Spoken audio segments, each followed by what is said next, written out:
welcome everyone. Welcome back to Heartsinger Games. Welcome back to Starfound. We're doing it. Womp, womp, womp, womp, womp. Exactly. So welcome back, everyone. It's so good to see y'all. I'm Miles Duffield, and this is Heartsinger Games, and this is Starfound, an actual play podcast of the tabletop role-playing game Starfinder by Paizo. So I'm the GM tonight. That means that I'm going to be leading these poor sods through whatever mess we have planned for them tonight. There's a couple special things about tonight. Well, one of them is special about every one of these Thursday nights that we stream Starfound on, and that is that we have a player poll that has decided something really important tonight about the coming arc. I hate this. It's gonna be it's like not central to the arc, but it's an important circumstance, so it hasn't happened yet. So if you want to get in on voting on it, please head over to patreon.com/starfoundpod, and voting on the poll is free. It's like 1 or 2 posts down, so go get in on that. The next thing that's happening tonight is that at the end of the evening, we are going to resolve our patron NPC actions for this month. Which I'm so excited! A brand new thing. Dude. I'm not sure exactly how it's going to work we'll find out together. Say it, but we're going to figure it out together. So be sure to stick around until the end so you know what madness befalls your character, so that you get a preview about what kind of engagement to expect for that $10 level. So that's it for me. Why don't we introduce y'all? Sure, I'll start.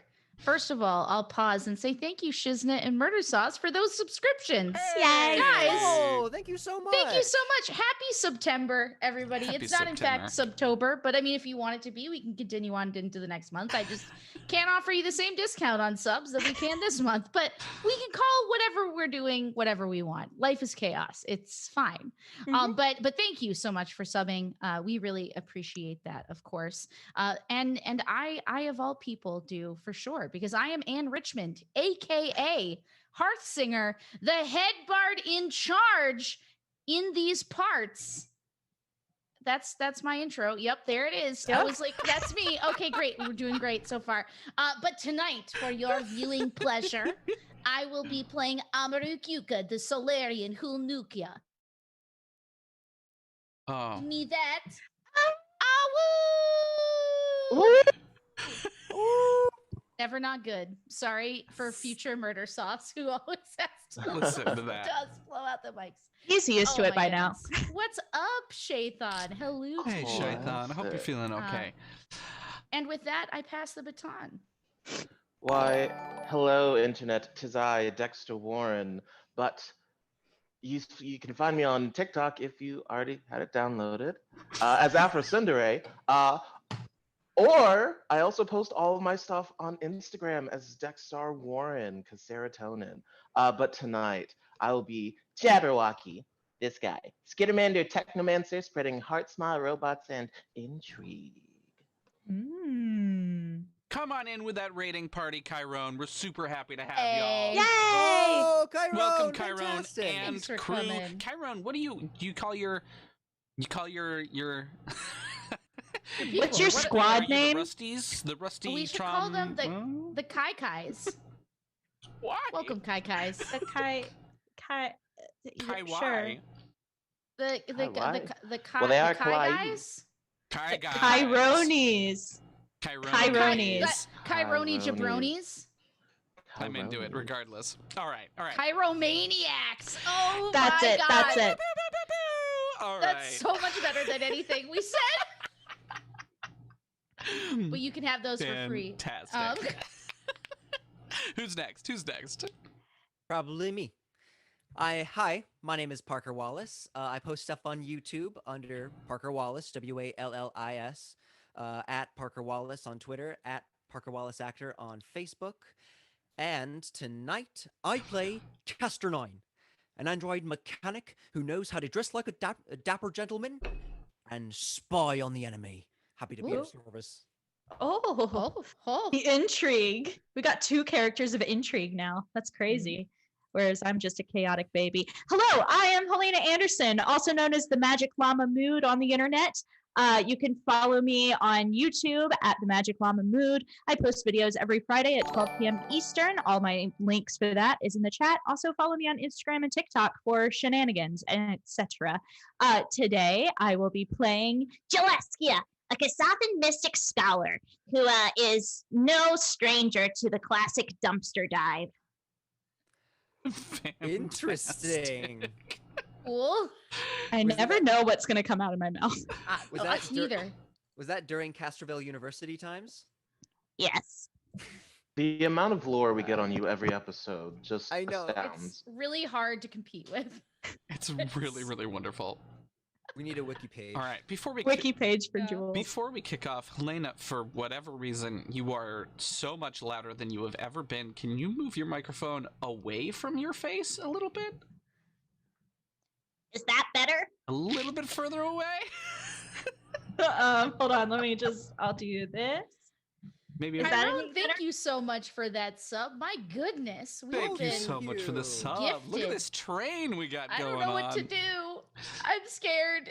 Thank you. How is this? Uh, Is that good? That is good. Yeah, a little bit, All right. a little bit closer, and then I think we're in the money. Okay. Thank you all for right your patience. here. Yeah. Right here. You're right there. I don't. Right here. Only you sound completely different from everyone else today. I don't know why that is. I have some allergies, and so I think I'm overcompensating. There it is. There it is. Great. I have allergies too. It's been a bad couple weeks for that. All right. Oh, real.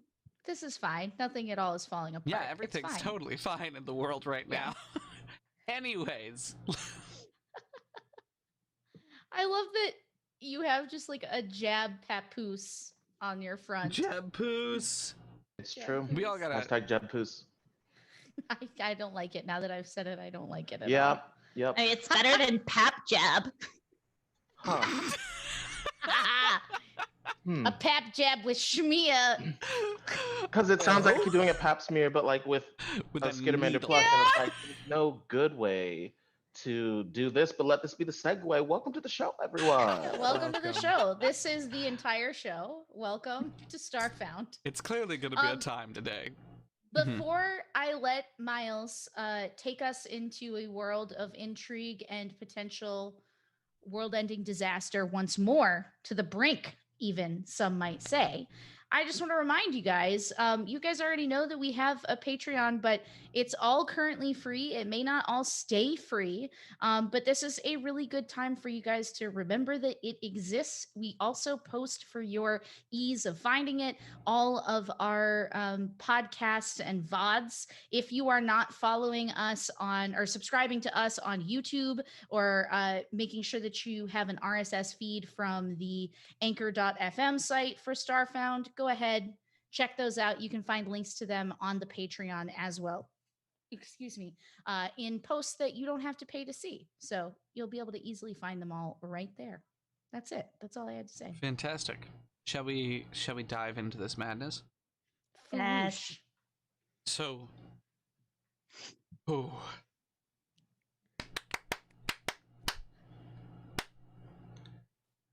The last time on Starfound, you all had descended into the City of Sky to find the new king sitting on the throne of Sky. And you also came into a very close encounter with two strange beings, one of whom was entirely shadow, and the other of whom was the animated fossil of a species of extinct megafauna. Mhm. A massive sneasel, as we've come to call it, a snake weasel. It's just great when you say it so seriously. Really is, isn't it? Also, Pokemon Company, do not at us. Oh god, you're Spelled differently. Yeah, it's spelled different. extra Z's. Yeah. So you emerged back up into the sky of Sky. This name is getting increasingly confusing. The sky of the planet of the moon of Module 3. in order to discover that some things had changed around the world. There were these strange monoliths that had erupted out of the ground, and it seems like there are more gigantic creatures other than just the Sneasel that are wandering. Mm-hmm. The other thing that is really, really important is that you, Dex and Parker, Jabby, and Castor managed to obtain a digital map of a bunch of the dwarves' mines that they had made, right? Now, clearly, the dwarves haven't mined all of the cracks and crevices underneath the City of Sky, because you found out from your Nolwawa friends, the small gnolls, that they found a different way into Sky themselves. However, Mark is currently at work decoding and putting together like an effective map of this underground maze. Did I hear? I heard a breath in to speak. That's okay. Oh, I was trying to quietly burp without disturbing you, and I see I did not succeed. Not one on two. Honesty. I do have something to say, though, that I think was important. And it's this. One of the other things that we found out, which is why one of the reasons why I feel like this map is going to be so potentially important, is that Castor has a new ability where they can find anyone they know on a planet that we are actively on.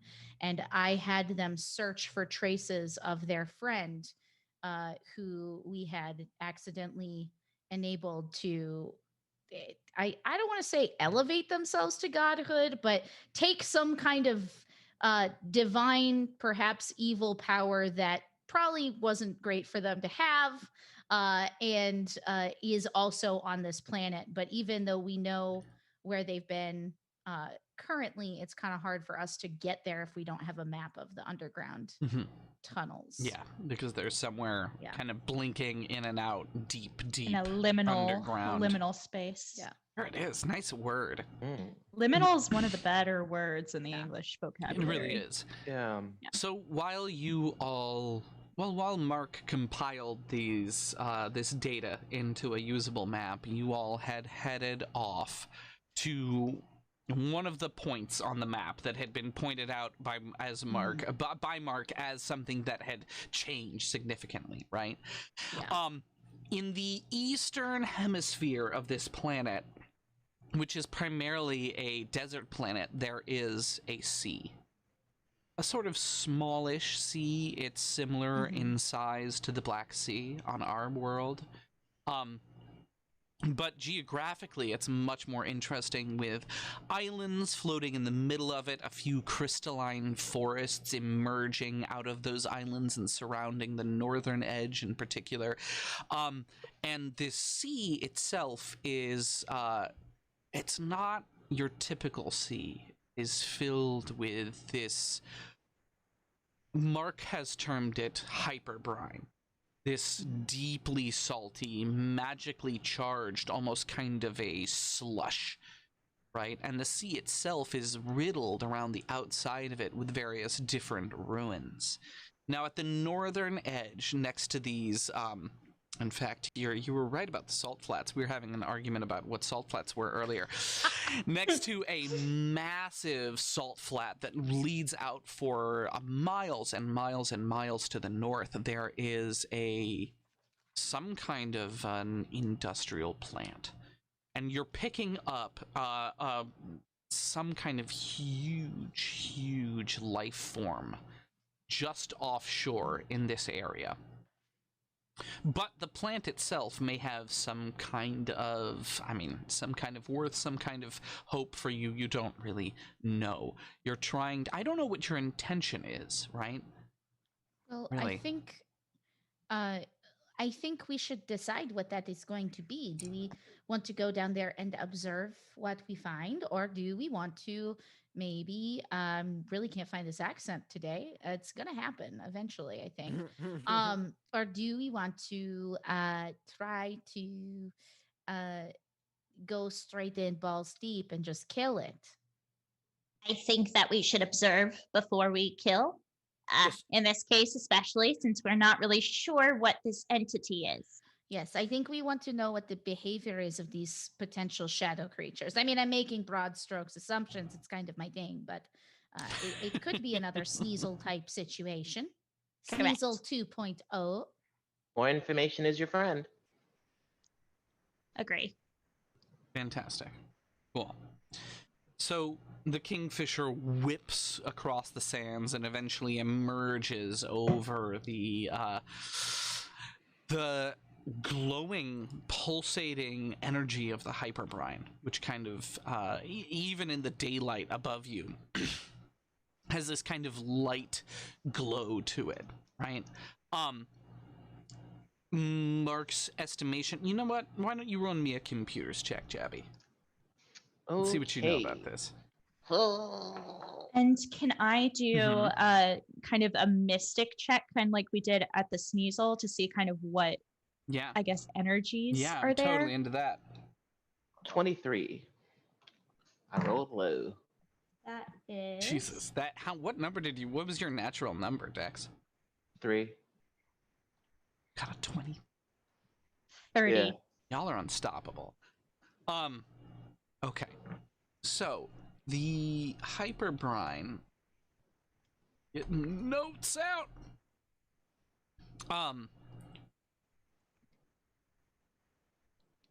It has an algae that grows inside of it, right, and like around it, and it's the algae itself is definitely some kind of, it's magically charged. I keep on saying that, but it's a magical beast, right, that has like clearly has magical properties inside of it.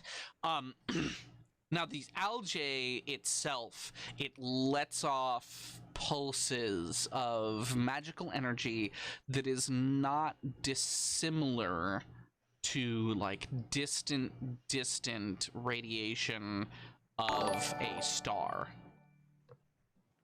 right?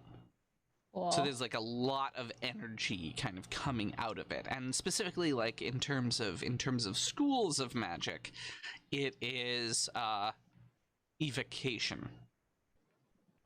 Awesome. Yeah. So when you said that it radiates like a star, is it actual radiation? It is, but it's not, how do I put this?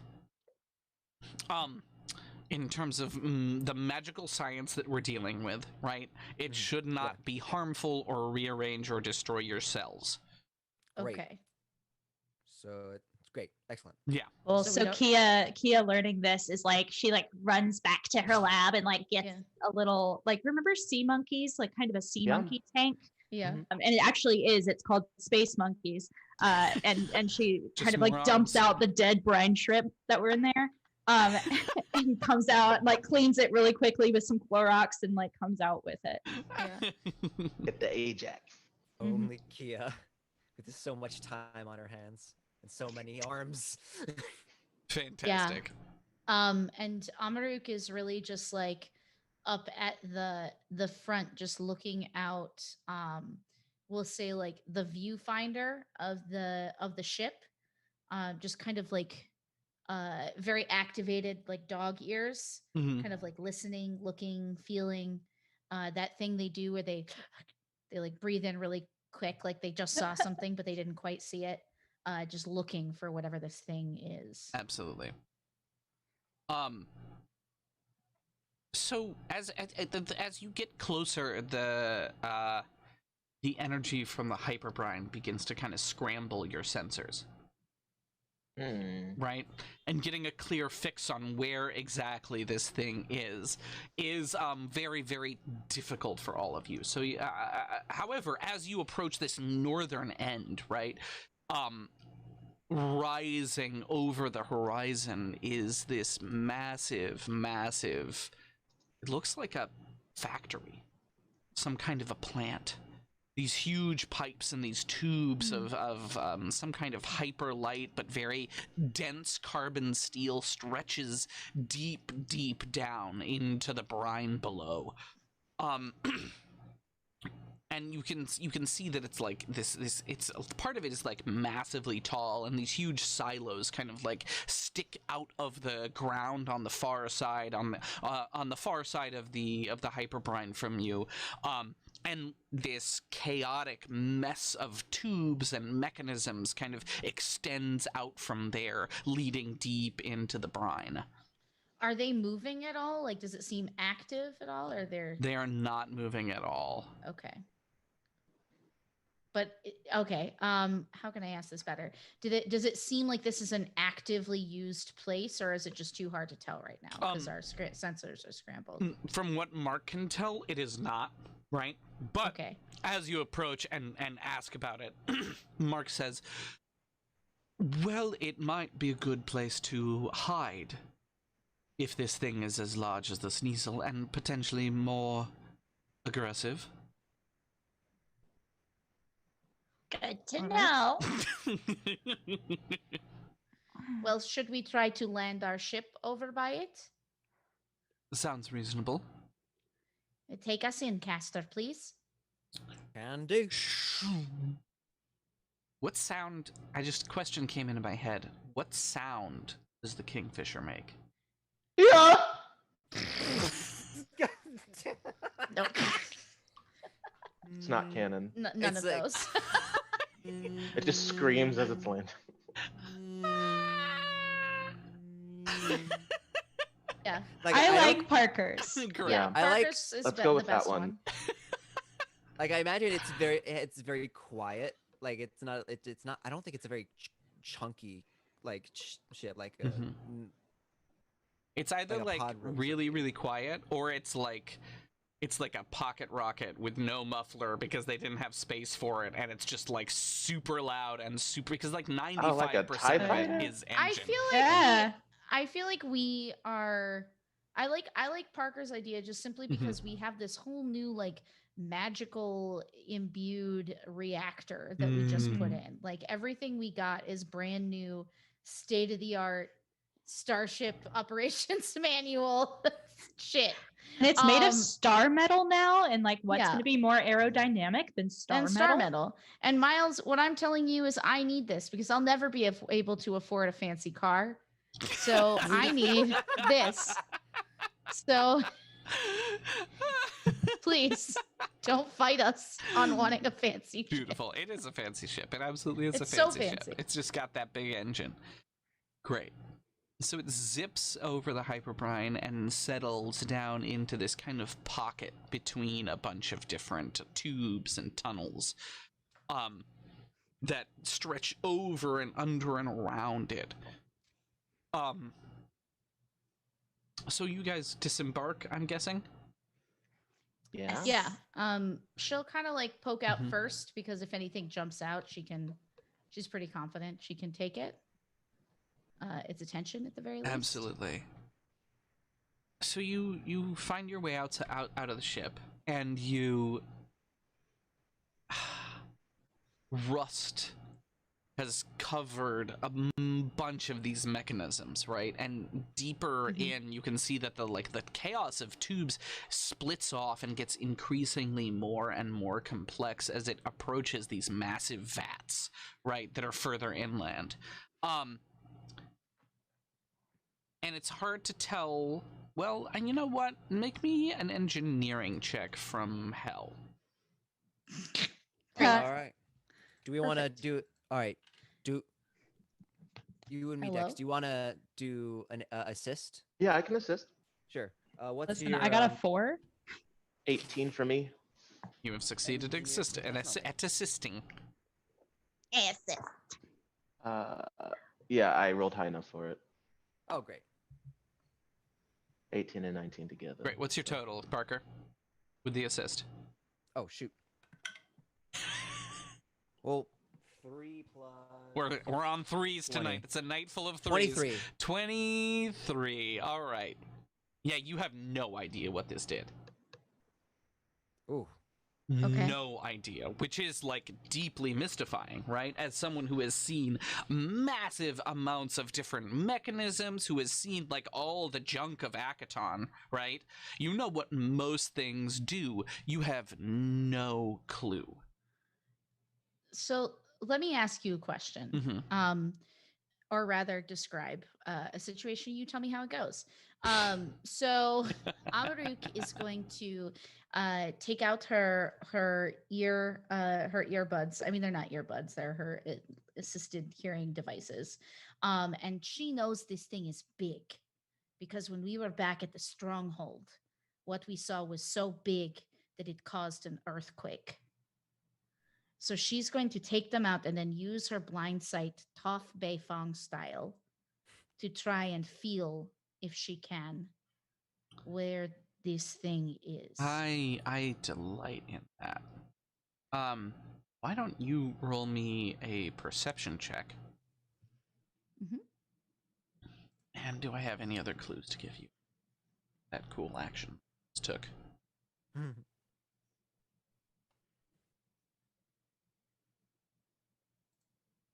Not right now. Normal. Super excited to Do see I what get this any goes. bonuses for blind sight? No. No. You just get to roll Okay. in the first place. That's fine. I'm just making sure that I have everything on here. Yeah, no, I really am not great at this. It's just I always ask to do it. It's fine. All right. Normal. Character choice. Isn't that the way of it? Yeah. All right. 14. You can't detect anything from where you are, but Yeah. you do feel that there are things around you. Other things. Mm-hmm. Yeah. Okay. How big and where? None of them seem very big right now, but all of them are coming from one of the pipes that's like just to your planetary east. And you begin to you begin to like walk over there, inserting one of your earbuds back in, right? Yeah. So it clicks back into its little cybernetic implant in your head. Perfect. And as you get little bit closer, you see that the bottom of one of these pipes has fractured in the however many years it's been since this thing operated. And spilling out of it, at first it looks like this kind of mercury is like falling out of it, but as you get closer you see that it's these angular boxed fractal crystals that have formed, spilling out of the bottom of it, like kind of like watching watching something bleed in like on SNES, right? It looks almost pixelated as it falls out, but the color is like magpie feathers. This like sheen of reflective subtle rainbow on black. And on top of it, these very long-legged insects with these like long kind of daddy long leg size in legs, and these like two tentacular mouth hooks. Tentacular spectacular mouth hooks are like feeding off of the crystal, pulling bits and pieces of them into their mouths, and every time they feed on one of them, there's like a little pulse that waves through them. I would like to stealth. What was that? Could I stealth? Yeah. Just because you don't want to get... I don't understand the intention of this action is because you don't want to deal with the insects? Oh, are they not like big? I thought they were like big. No. They got long Oh, they're actually legs. like daddy long leg size. Yeah, they are smaller insects. The largest of them is probably the size of my hand, right? They're rainbow brine bugs. Okay, that's fine. So as Amaruk like took her earbud out, or her hearing device out, Kia, you just hear like galosh galosh galosh galosh. She's in her galoshes, and she goes and takes a sample of the algae, and then she like turns around and immediately like galosh galosh galosh galosh, and goes and takes a sample of the same crystal and the bug. She wants a bug. Great, fantastic. You got a bug and a crystal. Beautiful. Okay. And these are salt crystals? No. Okay. Yeah. Are they similar in structure to the crystals that we discovered on in like the Sneasel area? Not at all. No. What? Physical science check. Tell us more. Yeah. Oh, ooh. I'm on the wrong page. Okay. That plus, where is my physical science? That's a total of 34. Oh, Ooh. snap. Yeah, cool. So clearly, something inside of these machines is changing the hyperbrine into something else. This crystal is deeply alchemically altered, right? And at one time, this may have been liquidated and flowing along, right? But also the exposure to the air, many, many years has caused something inside of there to grow this crystal that spreads out from underneath it. Yeah. More time in a lab might reveal more information about it. Cool. Cool. Does the building seem to be dwarven in make? Not at older? all. No. The Okay. tubes and pipes are made of, as you get a little bit closer and get your hands on them, they're made of alloys that you can't readily identify. They don't look like they're, I mean, as you said earlier, a 3 gets you a 23, so it is not like a, how do I put this? I'm not a metalsmith, so I don't know the word for this, but iron is mined out of the ground and can be melted, right? Steel is a combination of multiple different metals to create a single alloy that is more harder and lighter than iron is, right? So this is a combination alloy that has been carefully crafted from other things and is incredibly light and incredibly hard. Wow. So this might even be a pre-gap facility. Could very well be. Seems old. It's like nothing I've seen before. Oh, well, if it is, maybe we should go inside and see if it shares any comparative, I guess, features to the other pre-gap things we found. She seems a little nervous, like with the concept that like this could potentially connect more stuff. Like, sure, let's go in there, but let's never do that. Is kind of the attitude. Agreed. Yeah, her like tail like wags and then like almost begins tucking between her legs. Like it's just not excited. And she says, should we not try to get eyes on this other creature before we go inside, or do you think we should go inside first? How tall is the building? The vats are about, oh god, how does height work? They're about 200, 300 feet high. Well, we could get an aerial view and maybe take a look, see what we can see from there. Sure. It should be nearby, right? I mean, that's the hope. She's like offers a hand to Jabby. Mm-hmm. Hop on. Okay. Yeah, two sets of eyes better than one. And the big angelic wings unfold and flap down, and they go shooting up into the sky. You guys don't together. need to walk places anymore. What is this fucking game? As Amaruk flies up, Kia like kind of glares up. This is gonna get really old. Come on, Castor. Let's find some stairs. All right. Great. On some stairs. So, I'm gonna deal with our walkers first. You begin to move through the tangle of the almost a vine-like tangle of tubes and wiring, right? And it's not easy going because this place is a maze that was clearly never meant to walk through.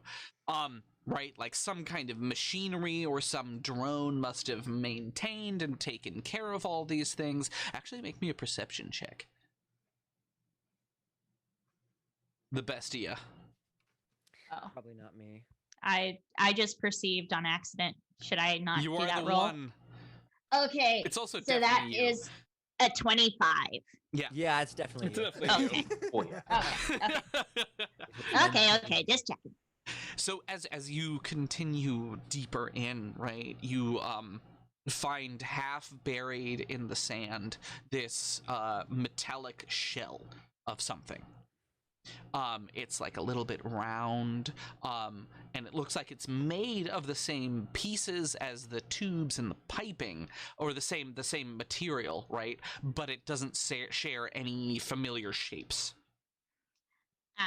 I would like to try and unearth it. Right. It doesn't take too long for you to pull it out, right? The first thing that you notice is that there's two, like, very clearly, like, handholds on the back of it, right? Well, less clearly, but you're smart enough to figure this out. They're less clearly because they're massive. They are about 6 inches thick, right? So whatever hand would have been holding this would have been huge, right?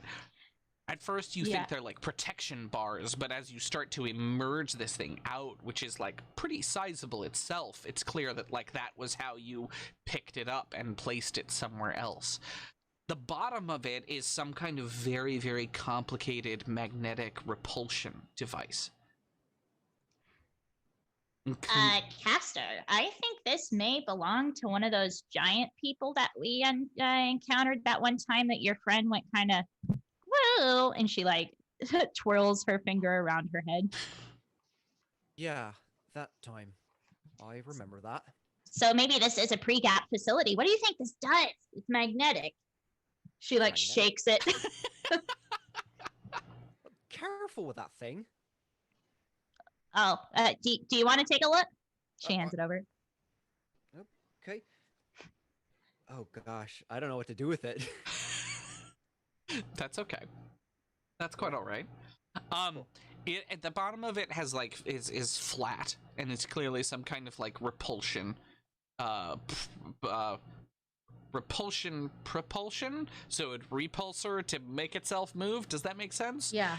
Yeah. Pushes away. Helena's face. Helena doesn't get it.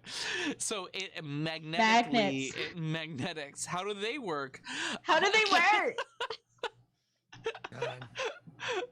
Amazing. Yeah, so it uses repulsion of magnetic fields in order to keep itself aloft. Got it. And to keep itself moving forward. It has a bunch of panels on the back of it, which, like, a couple of them are fallen off, and there's a bunch of articulating arms that are, like, dangling out of them. You continue on, perhaps dragging the thing in tow. Are we going to keep it? Or are we going to leave it behind? I want to bring it. Yeah, me too. Definitely something I want to study. I mean, is there an on button? Can we just button smash it? I mean, can I make an engineering check to see? Why not? Yeah, go for it. All right, there I am. Am I an enabler? She thinks to herself. A little bit, yeah. Yeah. A little bit. That is a 32. 32. Nice. Yeah, sure, there's an on button. Great. It only, like, partially works, but it, like, floats up and kind of, like...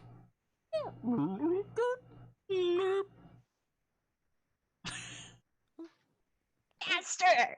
You did it! I guess I have the magic touch, I don't know. Totally. Can it just follow us? Do we have to carry it? It doesn't want to follow you, but you have to, like, kick it in front of you, so it, like, wobbles a little bit ahead of you and then Kia will definitely kick it as we go. I love that. It doesn't want to be kicked. So I much. kick it. I kick it. And I kick her, sir. Okay, Bartok. Great. So up top, you two, Jabby and Amaruk, you land on top of one of these massive vats, right? Yep. And as you arrive, you can see that there's like a large, well, large is the wrong word, a very long but very thin staircase that kind of leads up back and forth up the back of this thing. There's also a fissure leading down the side of it where some weakness has been exposed. And it looks like there is glowing goo kind of just like dripping out of the side of it. But up here at the top, I need a perception check. Who's got the better perception check? I think it's Probably you. +7. That's you. Yeah. All right, here I go. Do you want to assist me? I would love to assist you. 18, so yeah. Okay, cool. All right, +2 for the assist. All right, 23 altogether. Fantastic. Peering down, you can see... well, I mean, peering over this entire structure, you see that it's like, it all funnels back to these 3 vats, right? Yeah. And similarly, there are 15 tubes that lead deeper underneath the brine, way out in the darkness, or not in the darkness, way out on the edge of the HYPERBRINE, right? It looks like one of them on the kind of left middle-ish has just been absolutely torn apart by something, right? You can see the shimmering of various different gems and crystals that have grown up out of that. That's so cool. Kind of spiking out into the air. But as you... So, sorry, go ahead. Please. I'm much more interested in your question. So as we're up here observing all of this, can we tell how recent that damage was, both to the fissure and to the silo that you're telling us about? So the damage, in order for crystals to have grown afterwards, would have to have taken been a long time ago. While ago, right?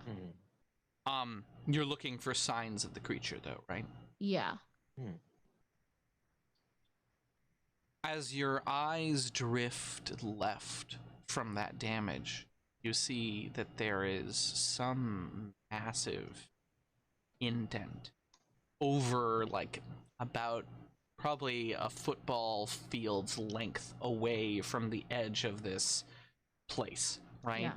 And it's like right on the edge of the HYPERBRINE, right where the salt flats reach this edge and then tumble off into the deeps below, and that is where this imprint has set and settled. What was your total again? Was it 27? 23. Sure, it's 27. Why not? Why not? You were saying. It's fine. You know? It seems to have 2 curves to it. Almost hoof-like. But ahead of it, you can see at least 1 finger.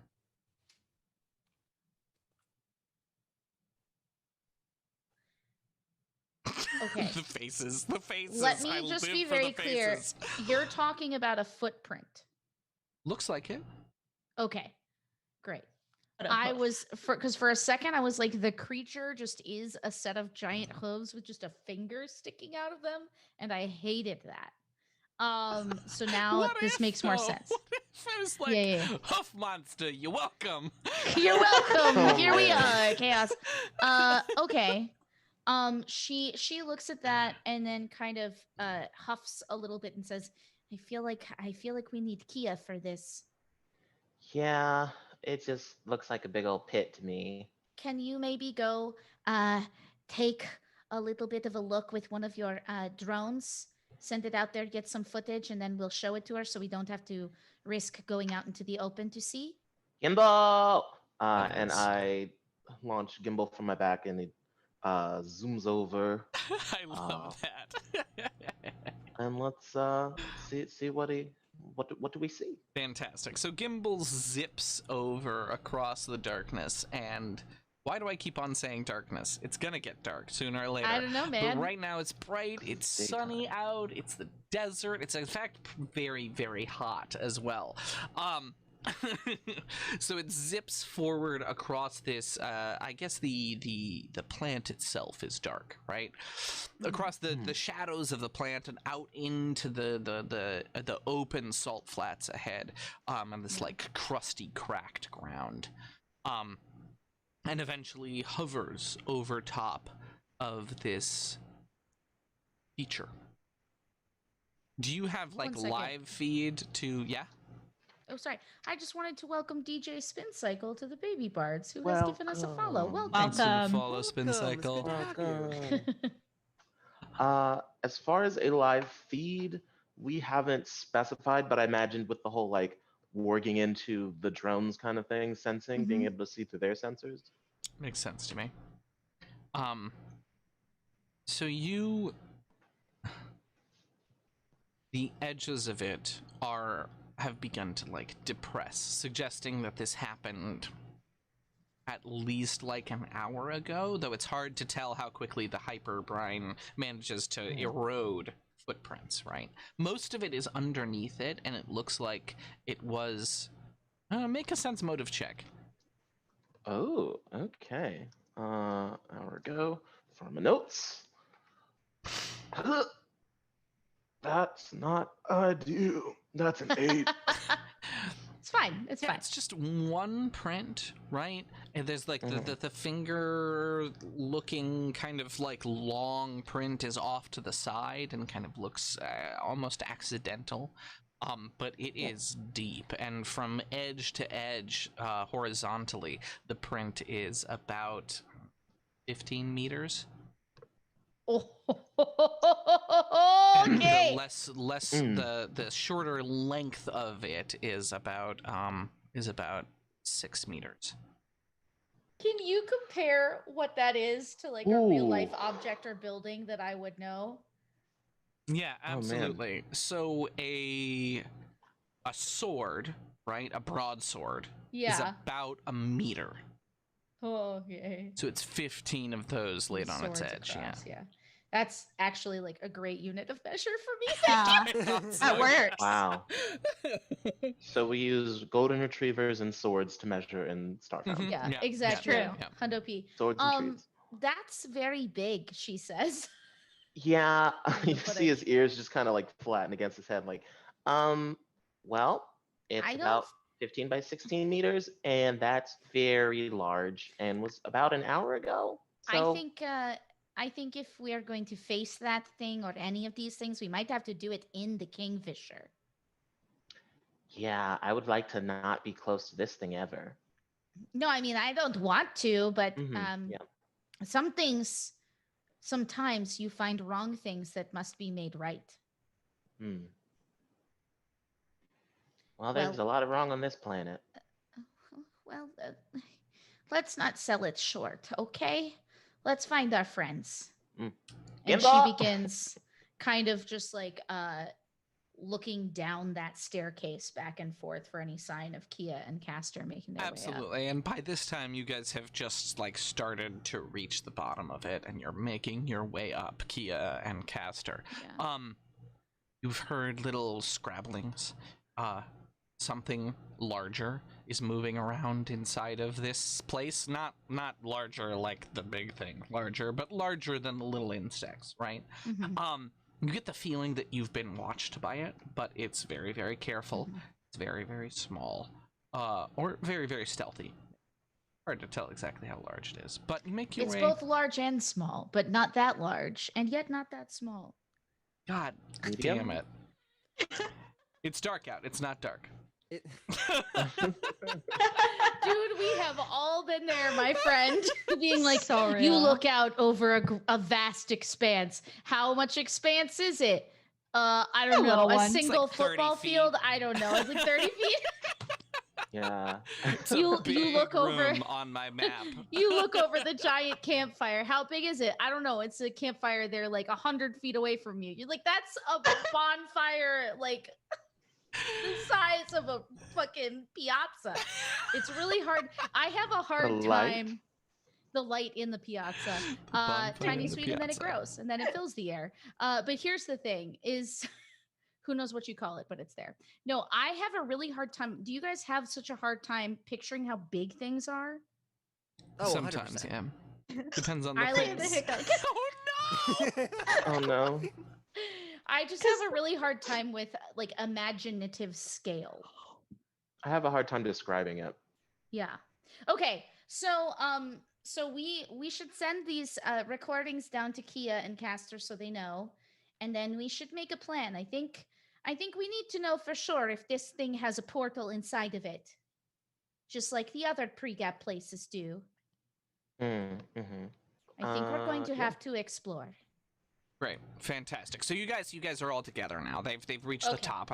Let's move forward a little bit. Yeah. Yep. What do you think of that? Yeah. Such a story. I keep forgetting we have phones. You do have phones. It's true. Hello? But Yeah, we do have I was common like, stuff what do and you- data pads. I have the hiccups. We've had a No, it's really funny miscommunication. because I literally was like, "What do you think of that?" And then everyone was I watched everyone just go, Just nod and blink. "Yeah," into their cameras, and I was like, "Hello." Help!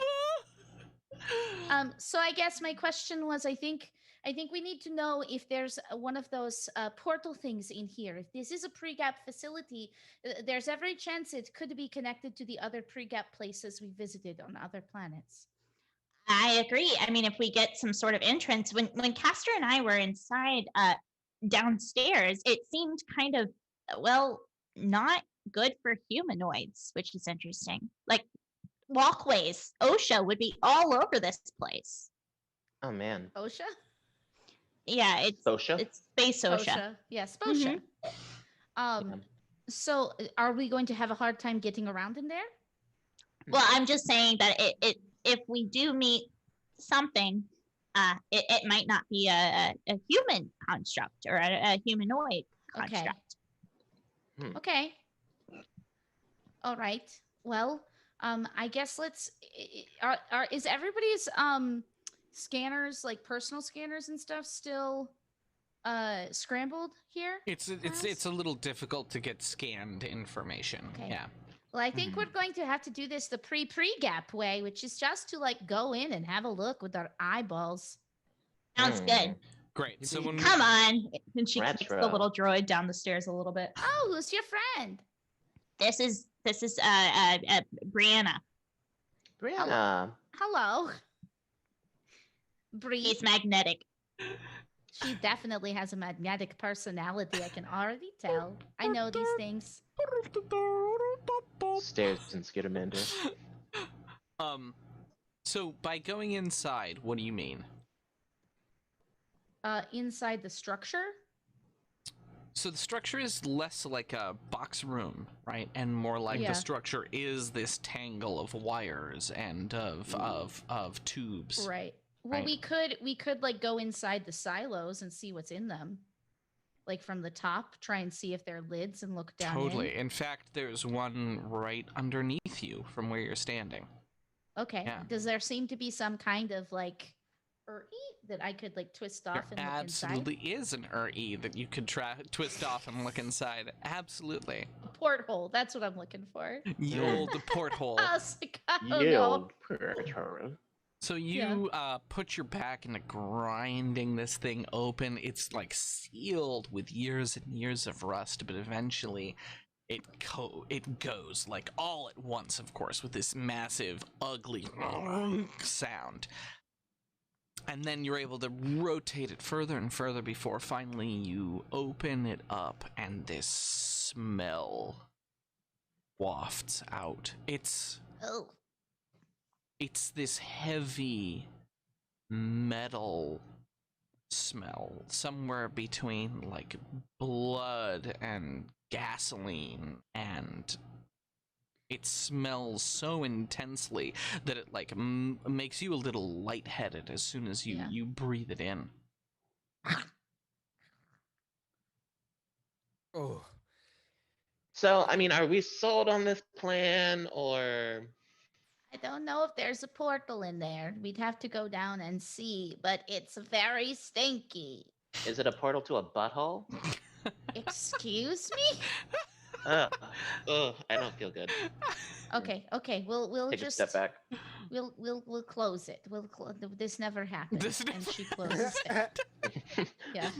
No words. She says, dreams. unless you want to sample Kia.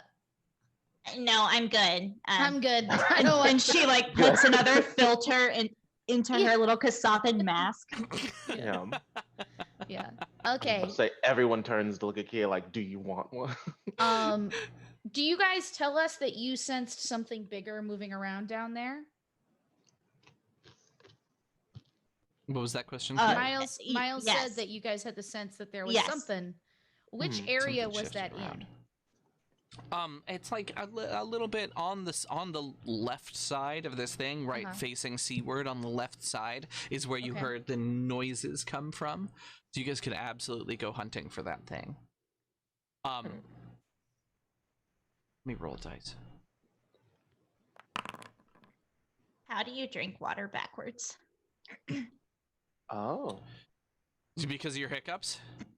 Yeah, someone in chat told me to. You gotta like get upside down and do one of those. Hate that. Oh. It's the worst. That You sounds wanna stressy. do it? We'll take time. We'll take time for this. I'm super into watching this.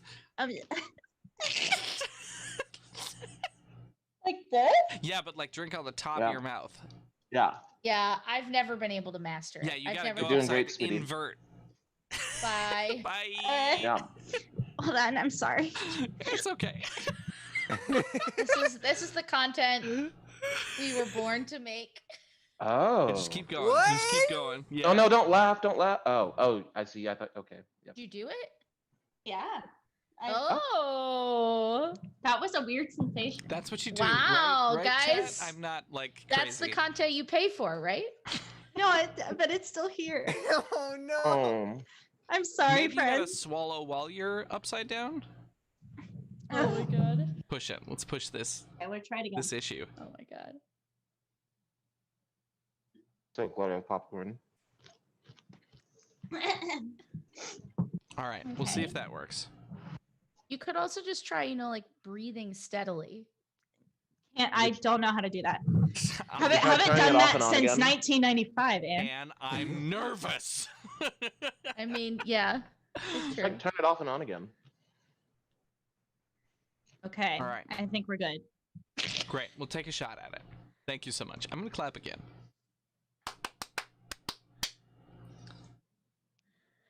So, as you all stand on here and try to figure out exactly what your next step is,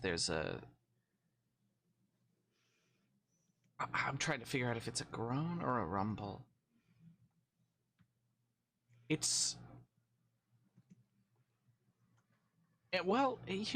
Here's how this manifests. Kia, you see that the sea is moving. Oh. It's like there's a tide washing in, out, as little waves ripple forward on the HYPERBRINE.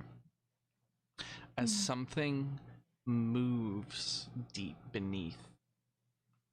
And then the luminescent top, the surface, begins to darken as a shadow rises from underneath. Oh man. It grows larger and larger around and long until finally the crest of this thing splits the top of the brine, kind of chunkily pouring off the top of it, and this round form emerges with these two. They're almost like antlers, but they're much more like hands or arms, and they spread out in these crystalline stretches, leading out kind of broken and fractured. One of them looks like it's cracked off somewhere deep below. There are little chunks of bone still left hanging on this crystal framework, right? And it keeps going, growing upwards and upwards until the majority of the body kind of almost centaur-like rises out before stretching backward into this long horse-like haft. And then the first hoof comes out, landing slowly, almost delicately, right next to the mess of equipment on the right side. And it looks like its bottom is a cloven hoof. These two arced,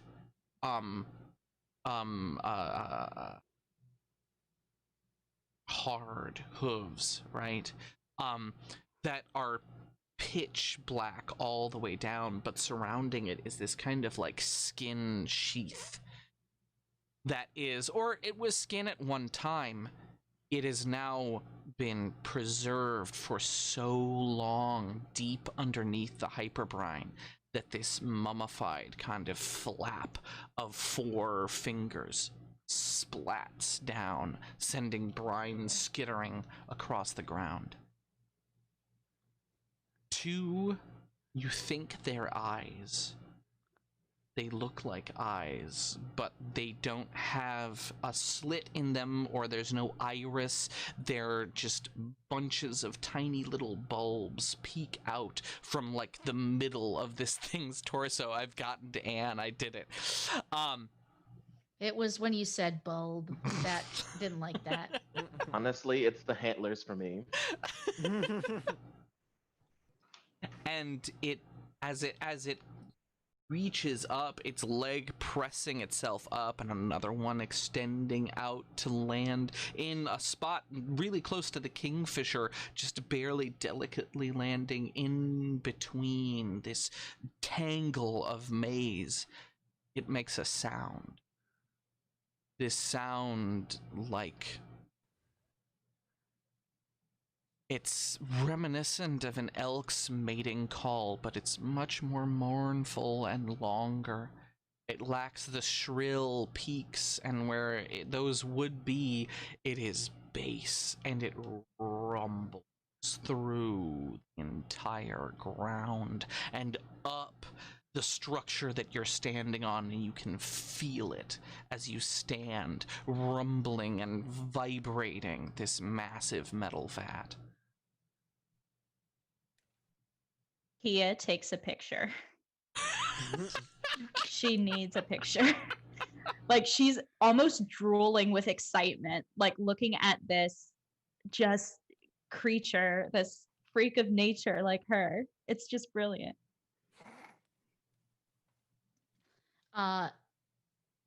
Amaruk is going to kneel down like behind something and try to get her shit together, because this is terrifying. And she says, well, what do you think? Friend or foe?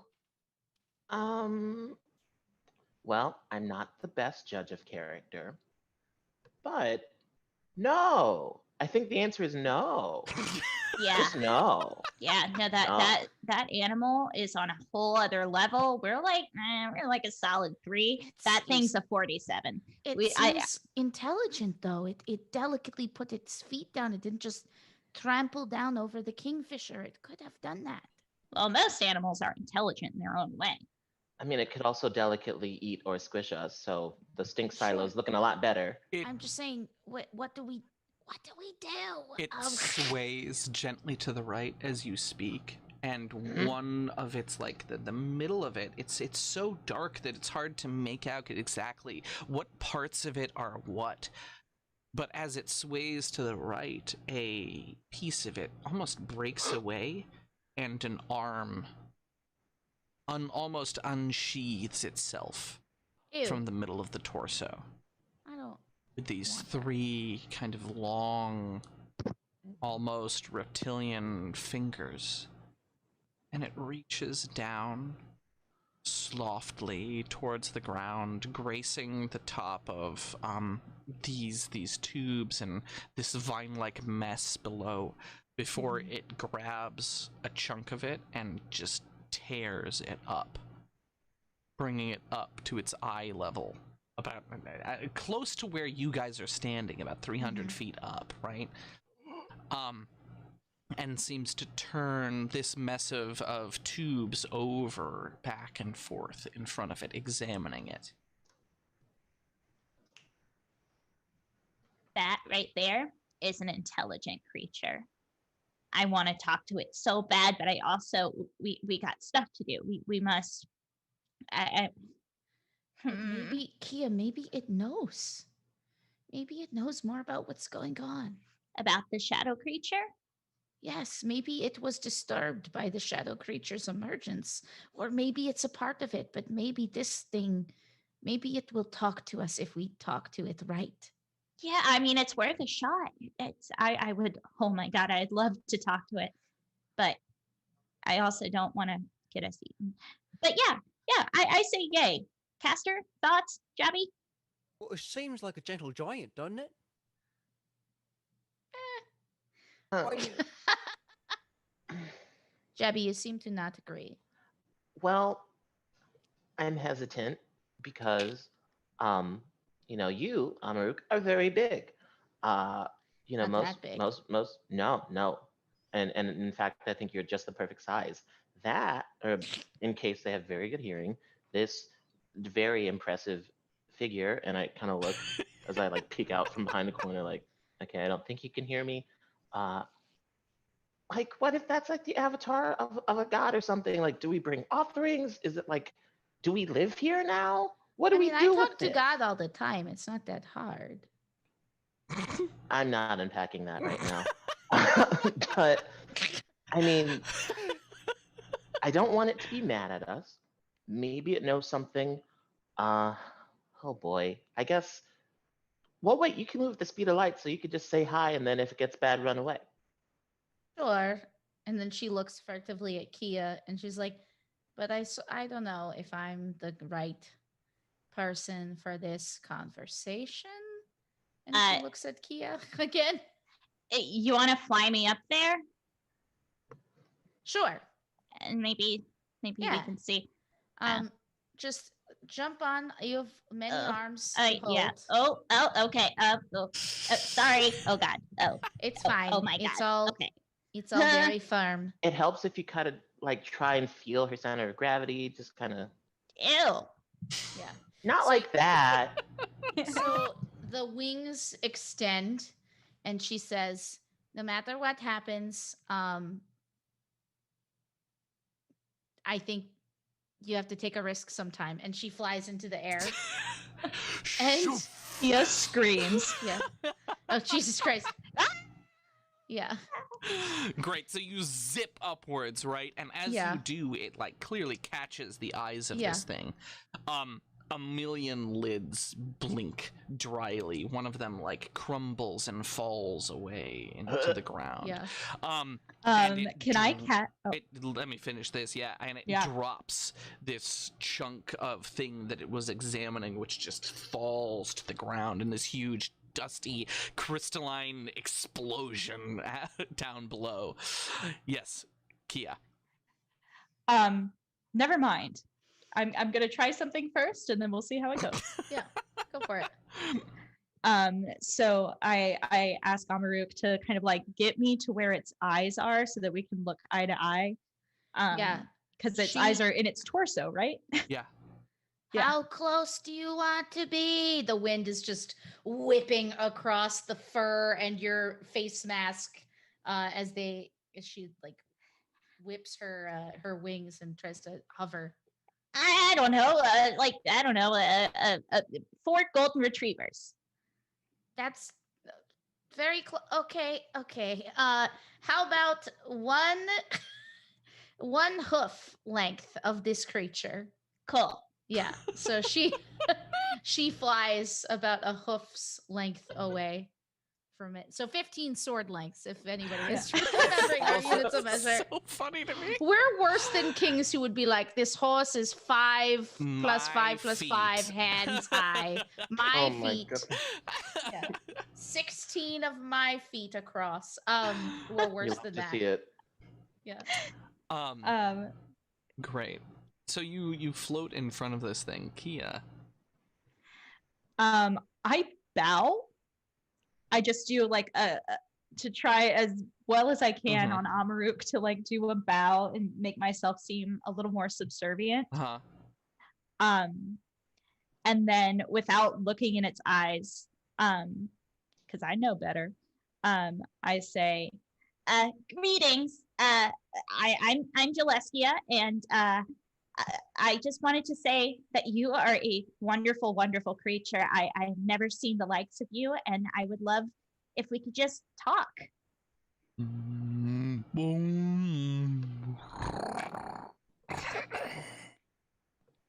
It says as the hand makes its way slowly away, because it's further away than you have been, towards you. Yeah, no, she's going to fly away from the hand. No touching, please, just to talk. So which direction are you flying away from my edification so I can get a clear picture of this? Okay, so we were on the top of this silo and this thing was standing like long ways this way. So I imagine, or was it facing the silo? It was facing the silo, yeah. Okay, so she has flown to the right of the silo, so it would be closer to his left hand. You're saying it's the right or the left hand moving? It's whatever hand is closest to you. Okay, well, she would be moving away from that hand. Great. So you're dipping around the side of this thing, right? Yeah. Great, fantastic. So you begin to move quickly, like dashing away, letting the heat and the air carry you around the side of this thing, and it like tracks.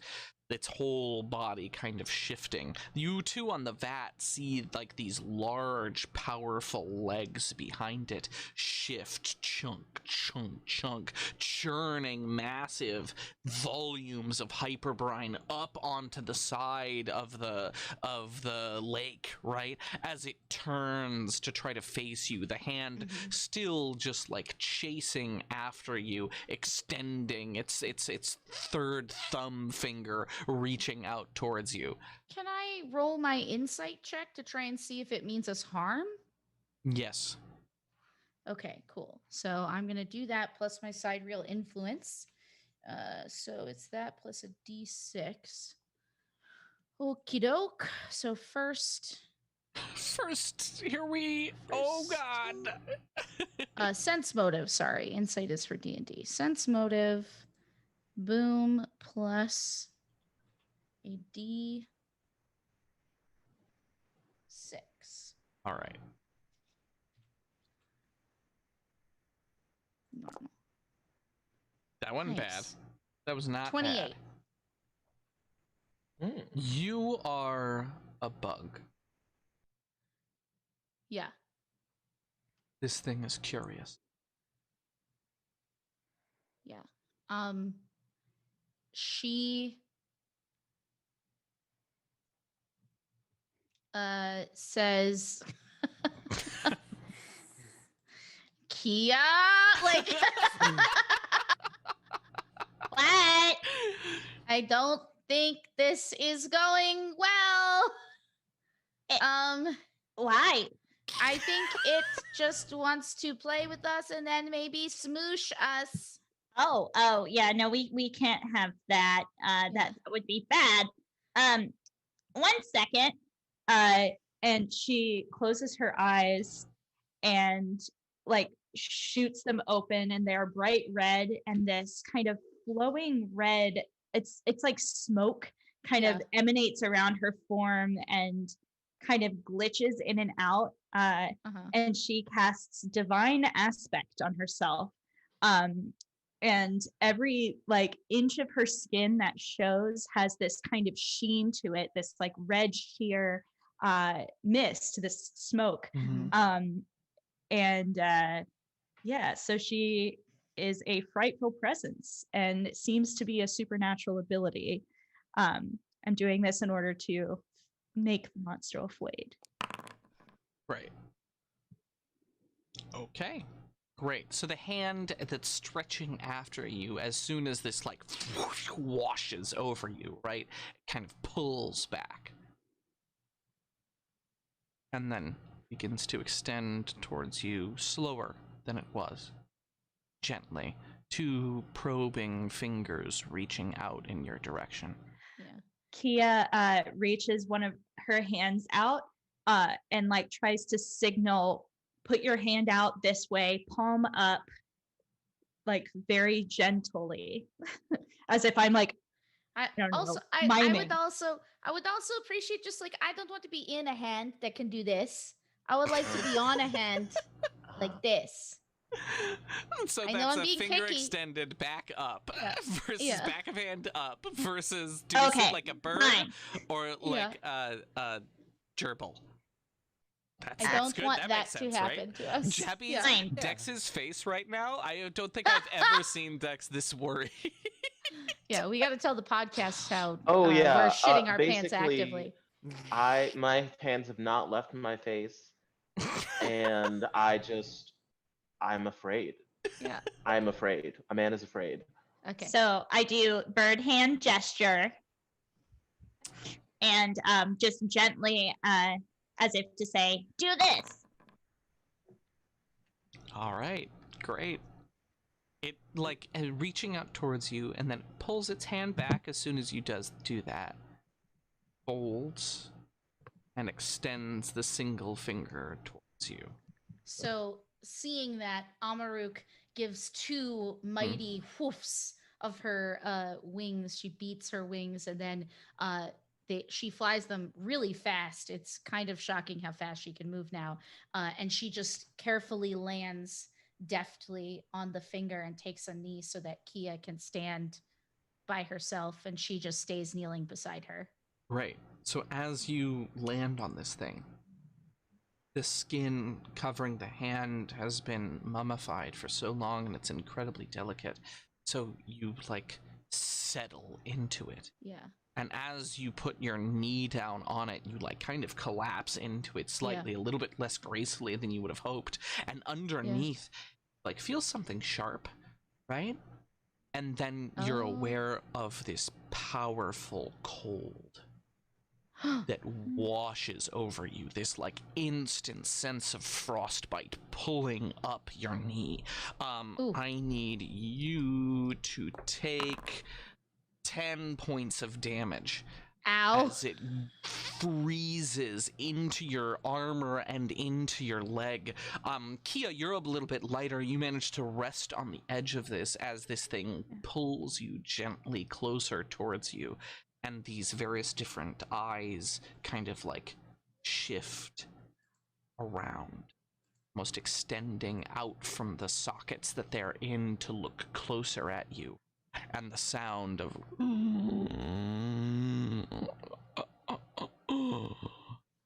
echoes out across this area.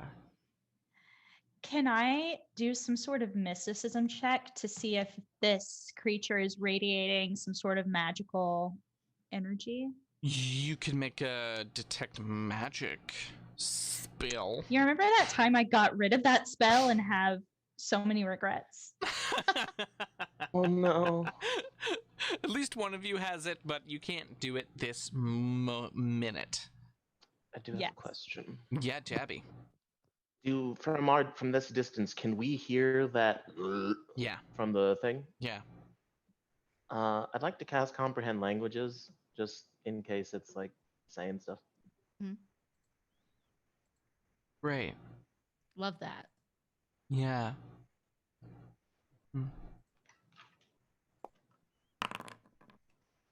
Okay.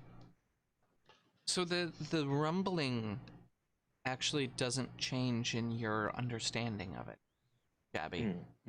As you cast Comprehend Languages, it seems to be some kind of, I want to minimize it, but some kind of bestial sound.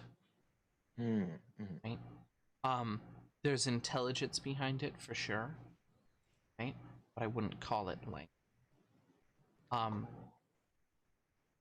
You, Kia, feel the cold from below you as well, and this thing's eyes are almost like probing at you. They're so close to you as it pulls you closer and closer and closer, and you can see that this thing's face, if you can call it that, because it's more like eyes set in the middle of a torso, right? Almost a humanoid torso, now that you've had more time to look at it, kind of stretching out from this very, very goat or horse-like body. it has on the edges of it these little crystals that are kind of almost like crying out from it, and you recognize the crystals as the ones that you found inside of the bones of the Sneasel, or the skull of the Sneasel, right? Oh. Yeah. And as it gets a little bit closer to you and the movement of this thing, you can see more of the skin kind of fade away, and there's more crystal underneath it. And then you hear soft poo, poo, poo, poo, from up above. And the thing kind of reels, pushing you both backwards. Can I get acrobatics checks from both of you? Sure. Yeah, sure. Oh. 14. Oof. What's our Amaruk doing? I'm doing it. I look like a god. I look like a god, and I'm about to. All right, 20. 20, beautiful. So you're fine, Amaruk. Kia, you tumble and fall, barely managing to grab onto part of this thing's desiccated skin, and it rips open, tearing down, exposing the bones of this thing that have been just like prodded through by batteries of this crystal. Yeah. And you're dangling down below this finger, just holding on to this little bit of skin, and it pulls back, looking up at the sky, where any of the rest of you's eyes, who aren't worried about Kia, gravitate to. And up above you, there's about 6 spaceships that have entered the orbit, right? Kind of fallen out of the drift, it looks like, very, very close to planet, and are now descending downwards towards you. Okay. Amaruk is going to fly over towards Kia and offer an arm, and she says, "This thing is undead, Kia. I'm not saying all necromancers are bad, but I don't think we have time to debate it right now." Yeah. Kia is, I think, as she's dangling, she's not as interested in saving herself, but in curing this creature that she's just hurt in her mind. And so she casts Mystic Cure on it. Great. What does Mystic Cure do? It gives it HP. So to me, it seems as if this creature is in pain or is being taken over by something. Cool. Very, very interesting. Yeah. I need to look up a rule really, really quick. Okay. Is it whether a Mystic Cure can cure undead creatures? Yeah, in previous editions of 5e, cure spells did damage to undead creatures. That's not what I want to do. That's definitely not a thing here, but I also don't know if it can cure an undead. Yeah. Okay. Cool. That's fine.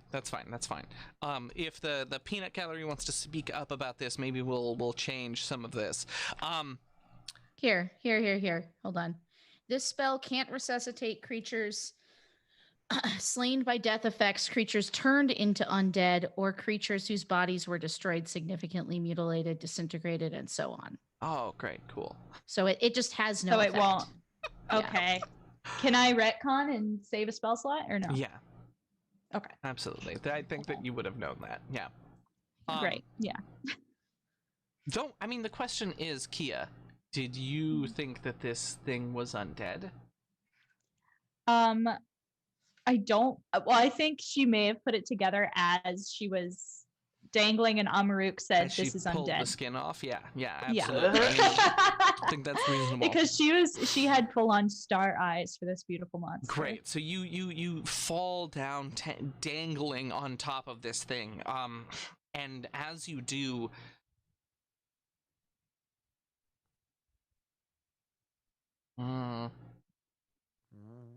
don't like that.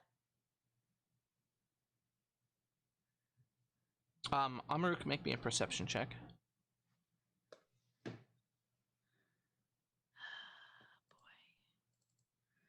All right.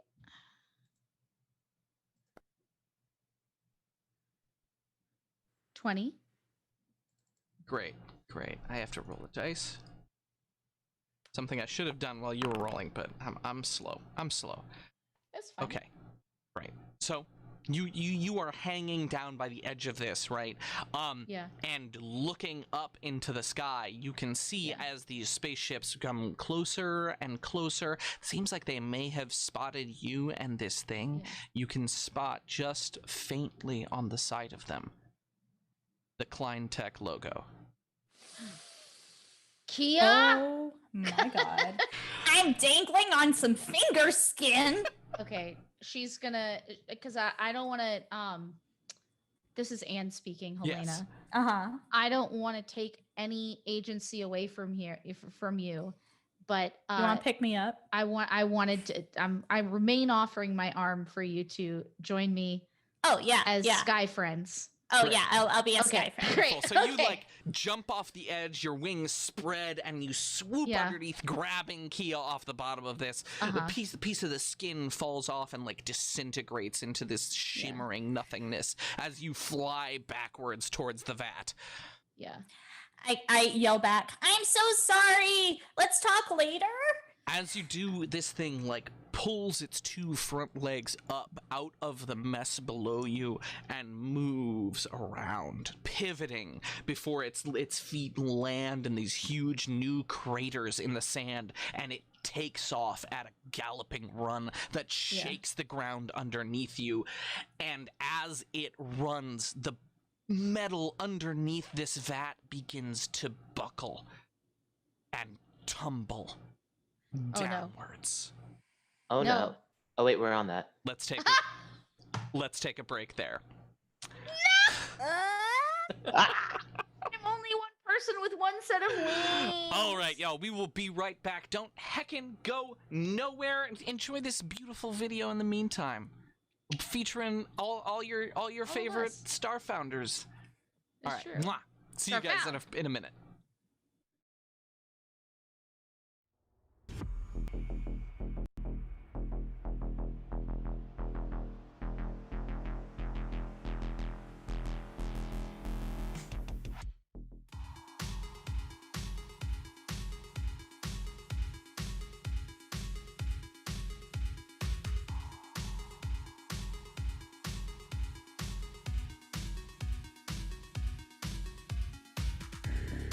It's like 5:40 something. I wish cats could talk, because then they could like tell us, it's like, hey, can we have a rest stop? So instead I'm just gonna be nervous all day.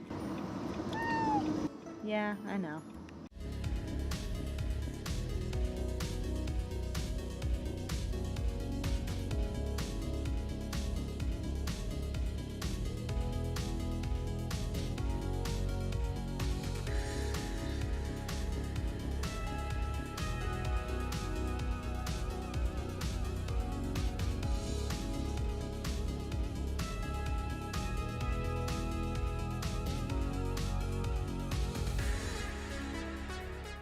Y'all ready for some tips?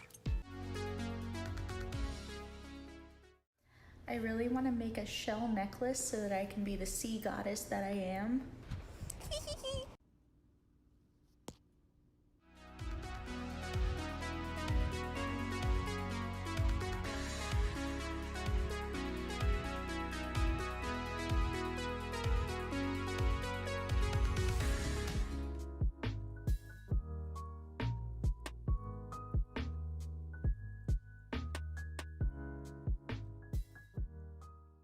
Gonna go annoy Aizawa again. I'm gonna go annoy Aizawa again.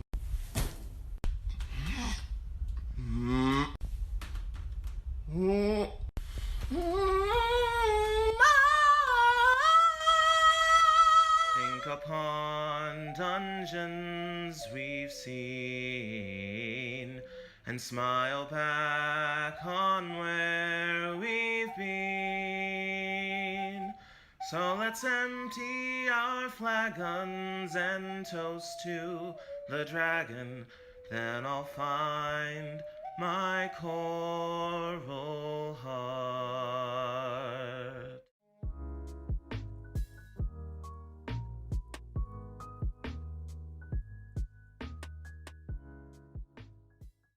Hello everybody and welcome to my channel, where the performing arts and nerdiness combine.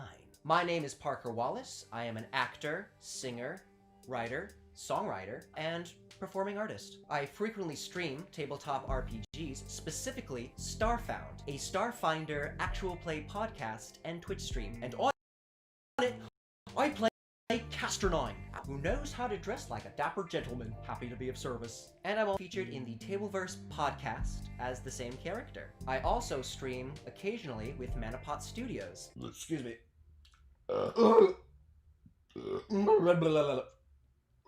It just keeps on coming, what the f? So what am I going to put on this channel? It's going to be a combination of the things I love. Voice acting, performing arts, and reaction vids. I'll be posting some comic dubs, as well as covers to songs, and previously recorded performances. Because I am a musical theater actor. I have a diploma. It's a bachelor's of music. Do you guys want to see? I will also be posting reaction videos of things that I haven't seen before, whether it be movies, anime, TV shows, I don't know, maybe a meme compilation or two. I've also been getting into makeup, and if you want to see some of those tutorials, I'm your dude. Thank you so much for coming to my channel, and please like and subscribe if you like my videos, because you'll see more of them later. Thank you guys so much, and have a wonderful day.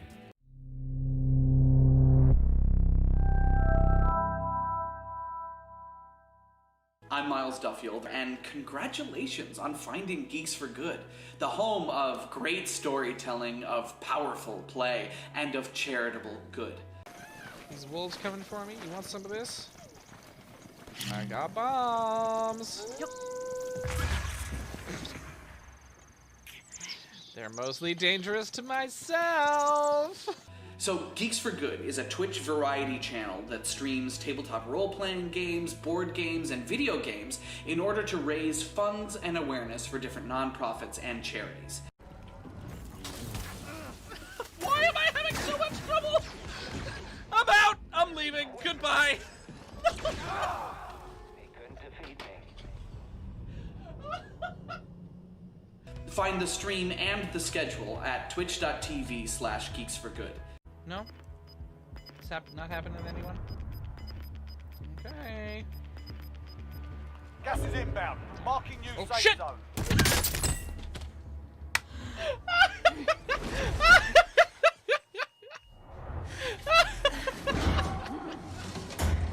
You're in the gulag now. Fight to earn redeployment. Oh my god. Here we go. Pro move, I was in a bad spot. Thank you so much for your time and support, and I hope you choose to help us on our journey, or you just come along for the ride. Welcome. Let's do some good.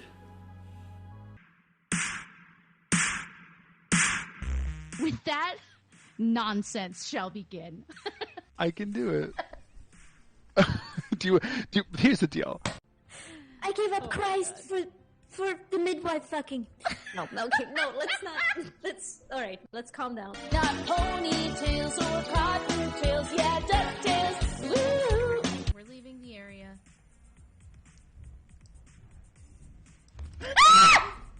If I leave the chest with you and then I make it and then you don't, then what fool are we? Well, but then the chest will be right there, and you will lost nothing. She'll be dead. Okay, yeah, you're right.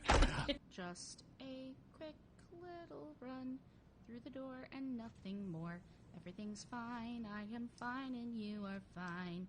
These poor unfortunate souls, so sad, so true.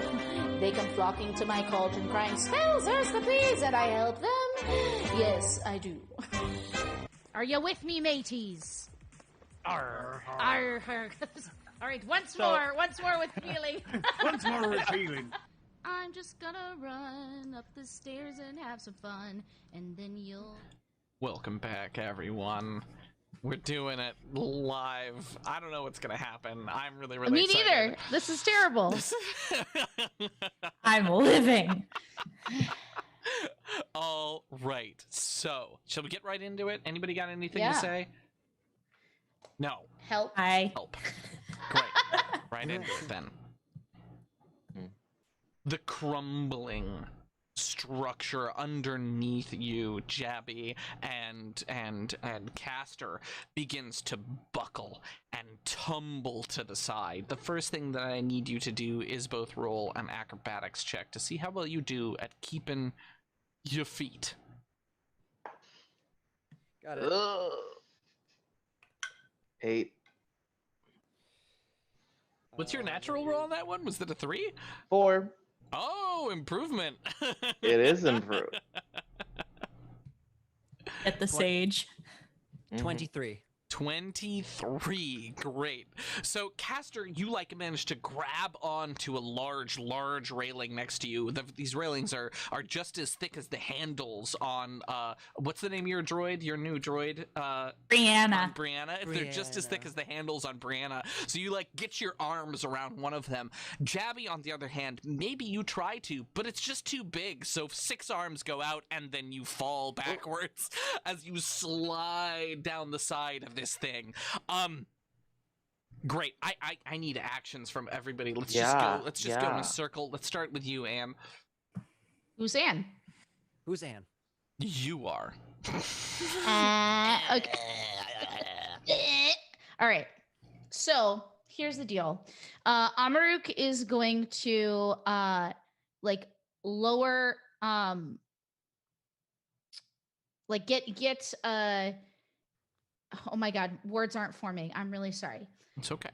Amaruk is going to lower Kia down to the ground, activate her haste socket in her armor so that she is extra fast.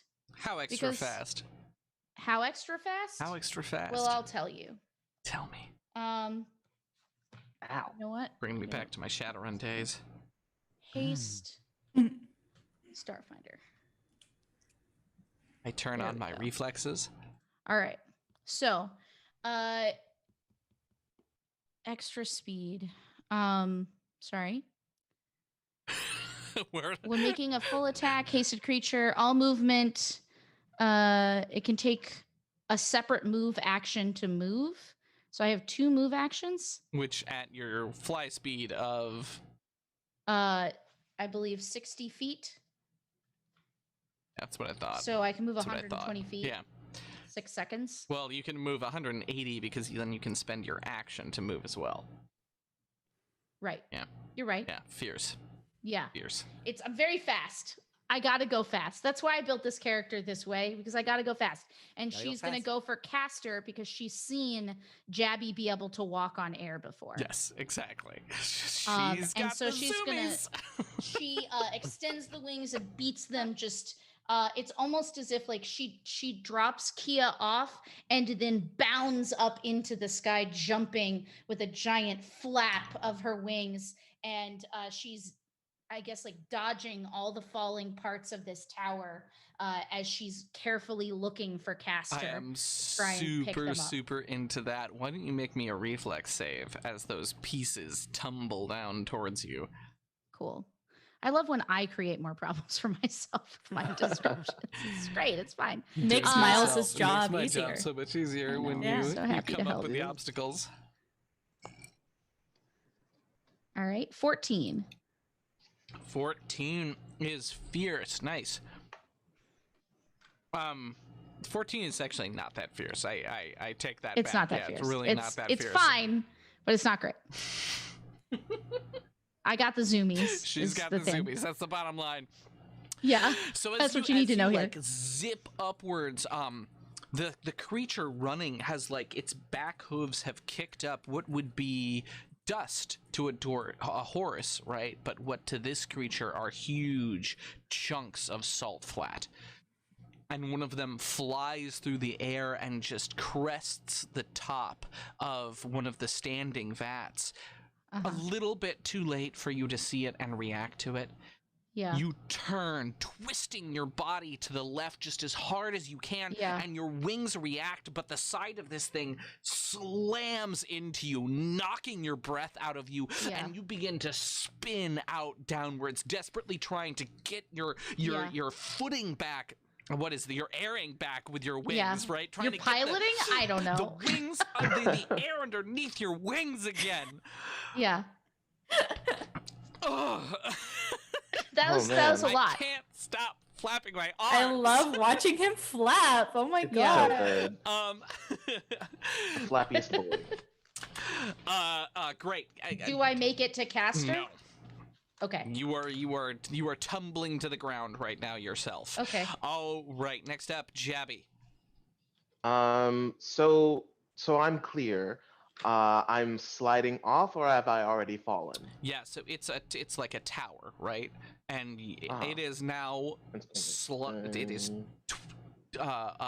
tipping like the Tower of Pisa, not like the Eiffel Tower, like the Tower of Pisa, right? And you are sliding along the top of this cylinder.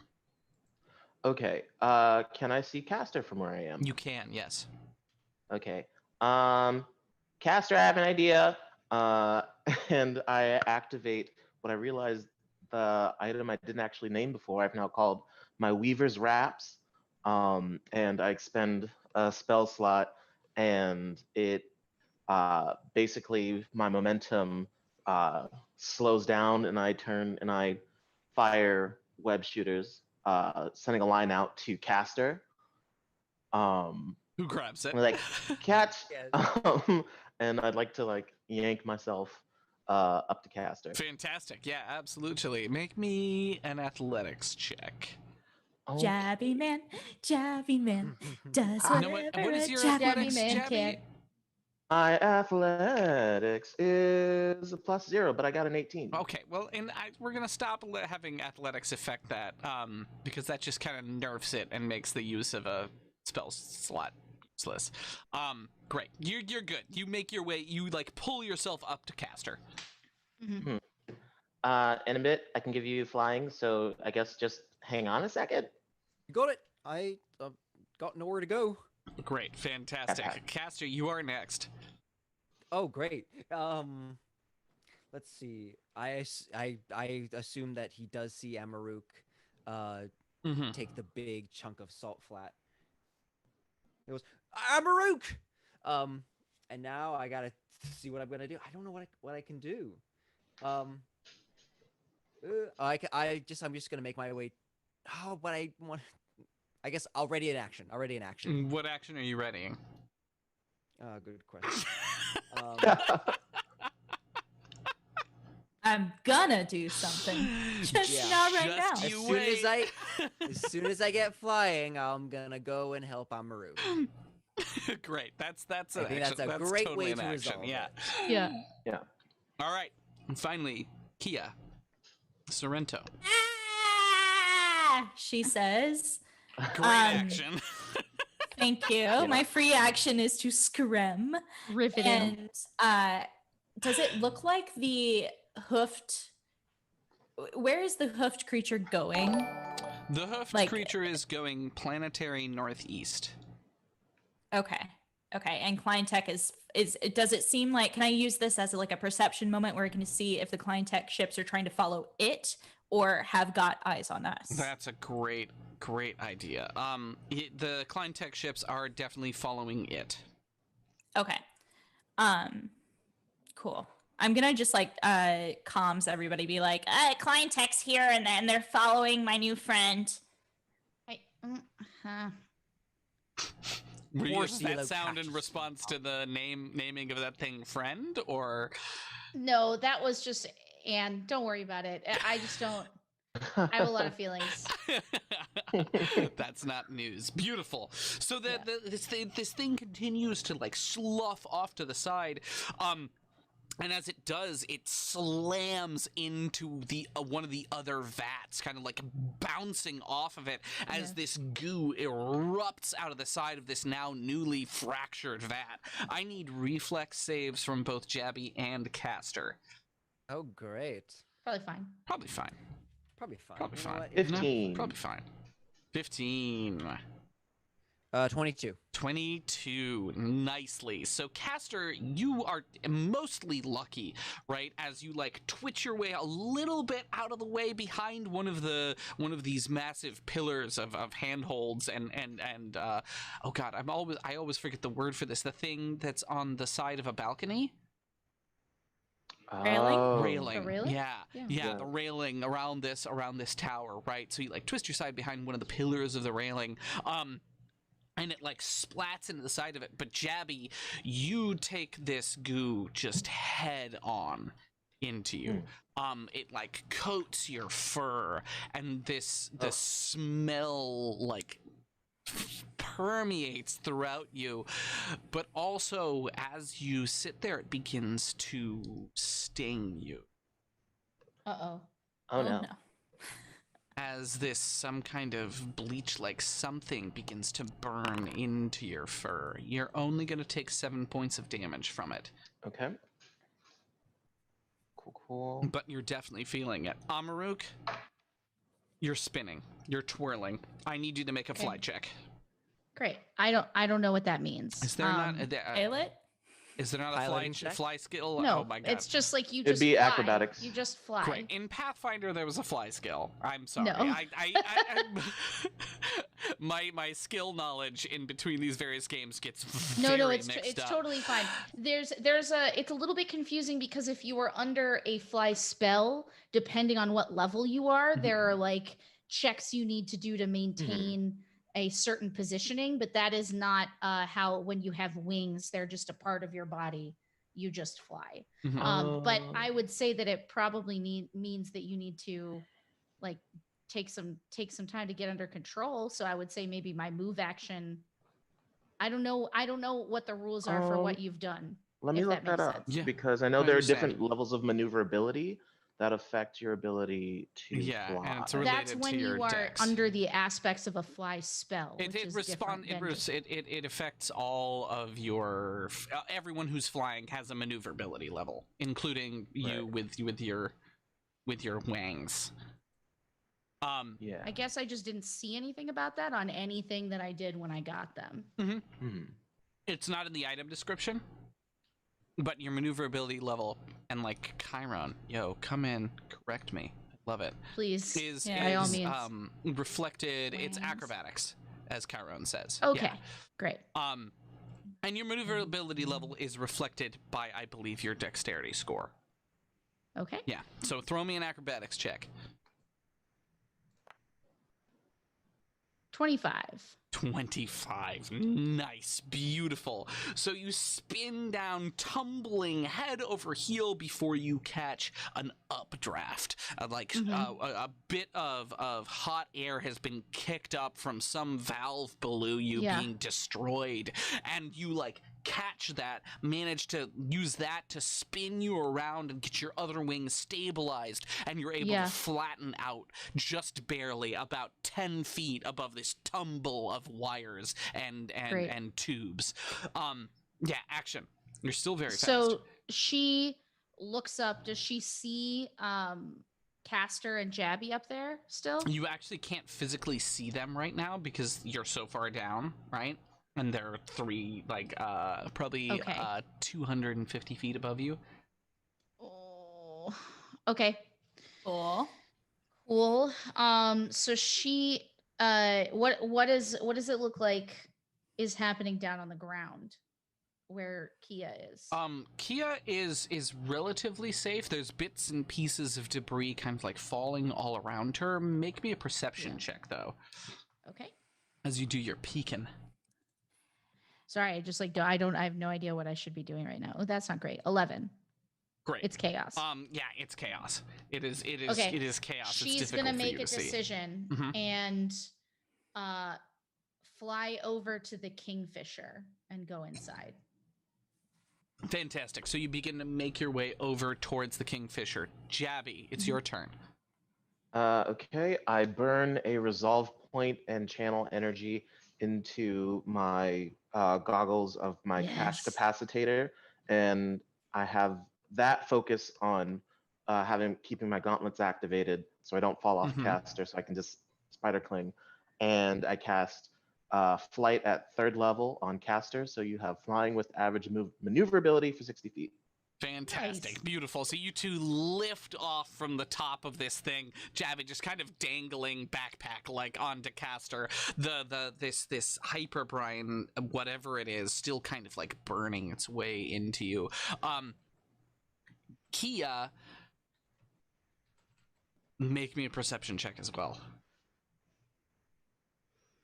That is a 31. 31. Nicely done. Nicely done. So as you like look around, keeping your eyes up and trying to see what's happening with your friends, watching Amaruk tumble, you hear this rattle next to you. And in between various pipes comes, like, squeezes out this mammalian-looking creature who has this, like, brownish, very desert-colored fur with these, like, subtle stripes of a lighter brown kind of layered across it, almost like a very kind of like salt flats camouflage, right? And as it struggles its way in between the pipes, it like pops out the other side, but you see from inside its mouth this like long forked tongue and these shimmering crystalline teeth.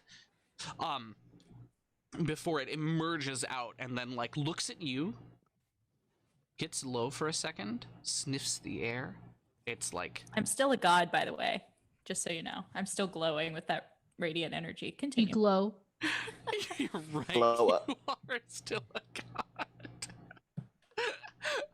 I'm still a god, BT dubs. By the way. It like sees you, gets low, and like kind of whimpers, and then jumps back into the mess behind it and starts to like scramble its way away before popping out the other side and running away. I want to take a picture of that. And if I can still see the Kleintech ships above, I want to try and get a picture of these ships. Yeah, absolutely. You can absolutely get a picture of the ships. Great. Fantastic. Thanks. So as the mess around you starts to recede, you all, I'm guessing, head back to the Kingfisher to powwow. Yeah. Great. Beautiful.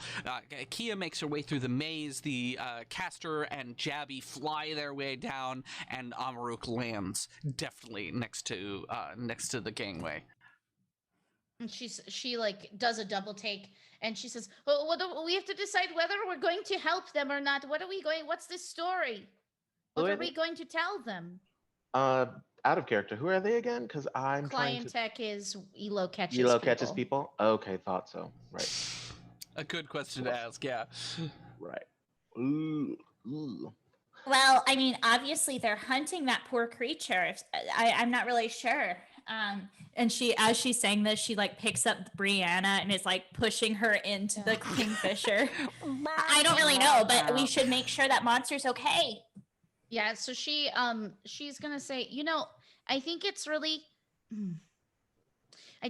important that we understand that we have valuable information. We know that all three of these planets are intrinsically linked, and this could be the chance that we have been waiting for to tell to make Elo Catch understand that we can be useful to one another, so that we don't have to keep this fucking pretense of trying to kill each other going on forever. But he sucks. Well, he does suck, but I'm not sure. They don't know more than we do. They could know more than we do about this whole situation. Cleaning myself of all that goop. We could use some more allies. Ugh. Shaking my hands. Even if they're temporary, she says, looking at Kia. Fine. I mean, we can follow and see what they're up to. Okay, I say that we send them a hail. Castor, what do you think? You haven't said anything yet. Well, they don't know we're here quite yet. They've definitely seen us. Oh, they have? They're more focused on the friend, though. We don't know that they've seen us. So with your excellent skills that you have, the combination of the HYPERBRINE being scanner reductive, right? Oh. With the fact that there was a giant weird shadow thing, Castor is might. correct. They totally might not have seen you yet. Okay.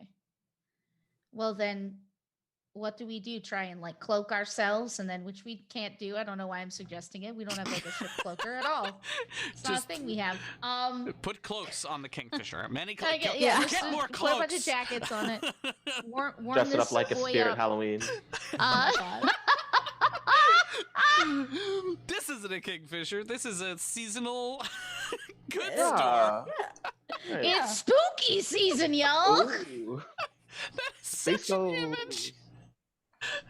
Amazing. Cool. So with that being said, do we want to follow them and see what they're doing? Or okay, let's follow them. Let's try to keep a low profile. Yeah, keep low in the brine, kind of cloud cover, brine cover. I don't know. They are heading away from the brine. So as soon as you Yeah. leave here, you're going to be vulnerable to being scanned. Yeah. But we'll also be able to scan. Right. These are There it is. What a time. Yeah. They seem to be like busy with this thing. Now might be the good Right. time to get information on them while they're distracted. The That's a other good point. thing she's gonna say is, Kia, I think you did. Excuse me.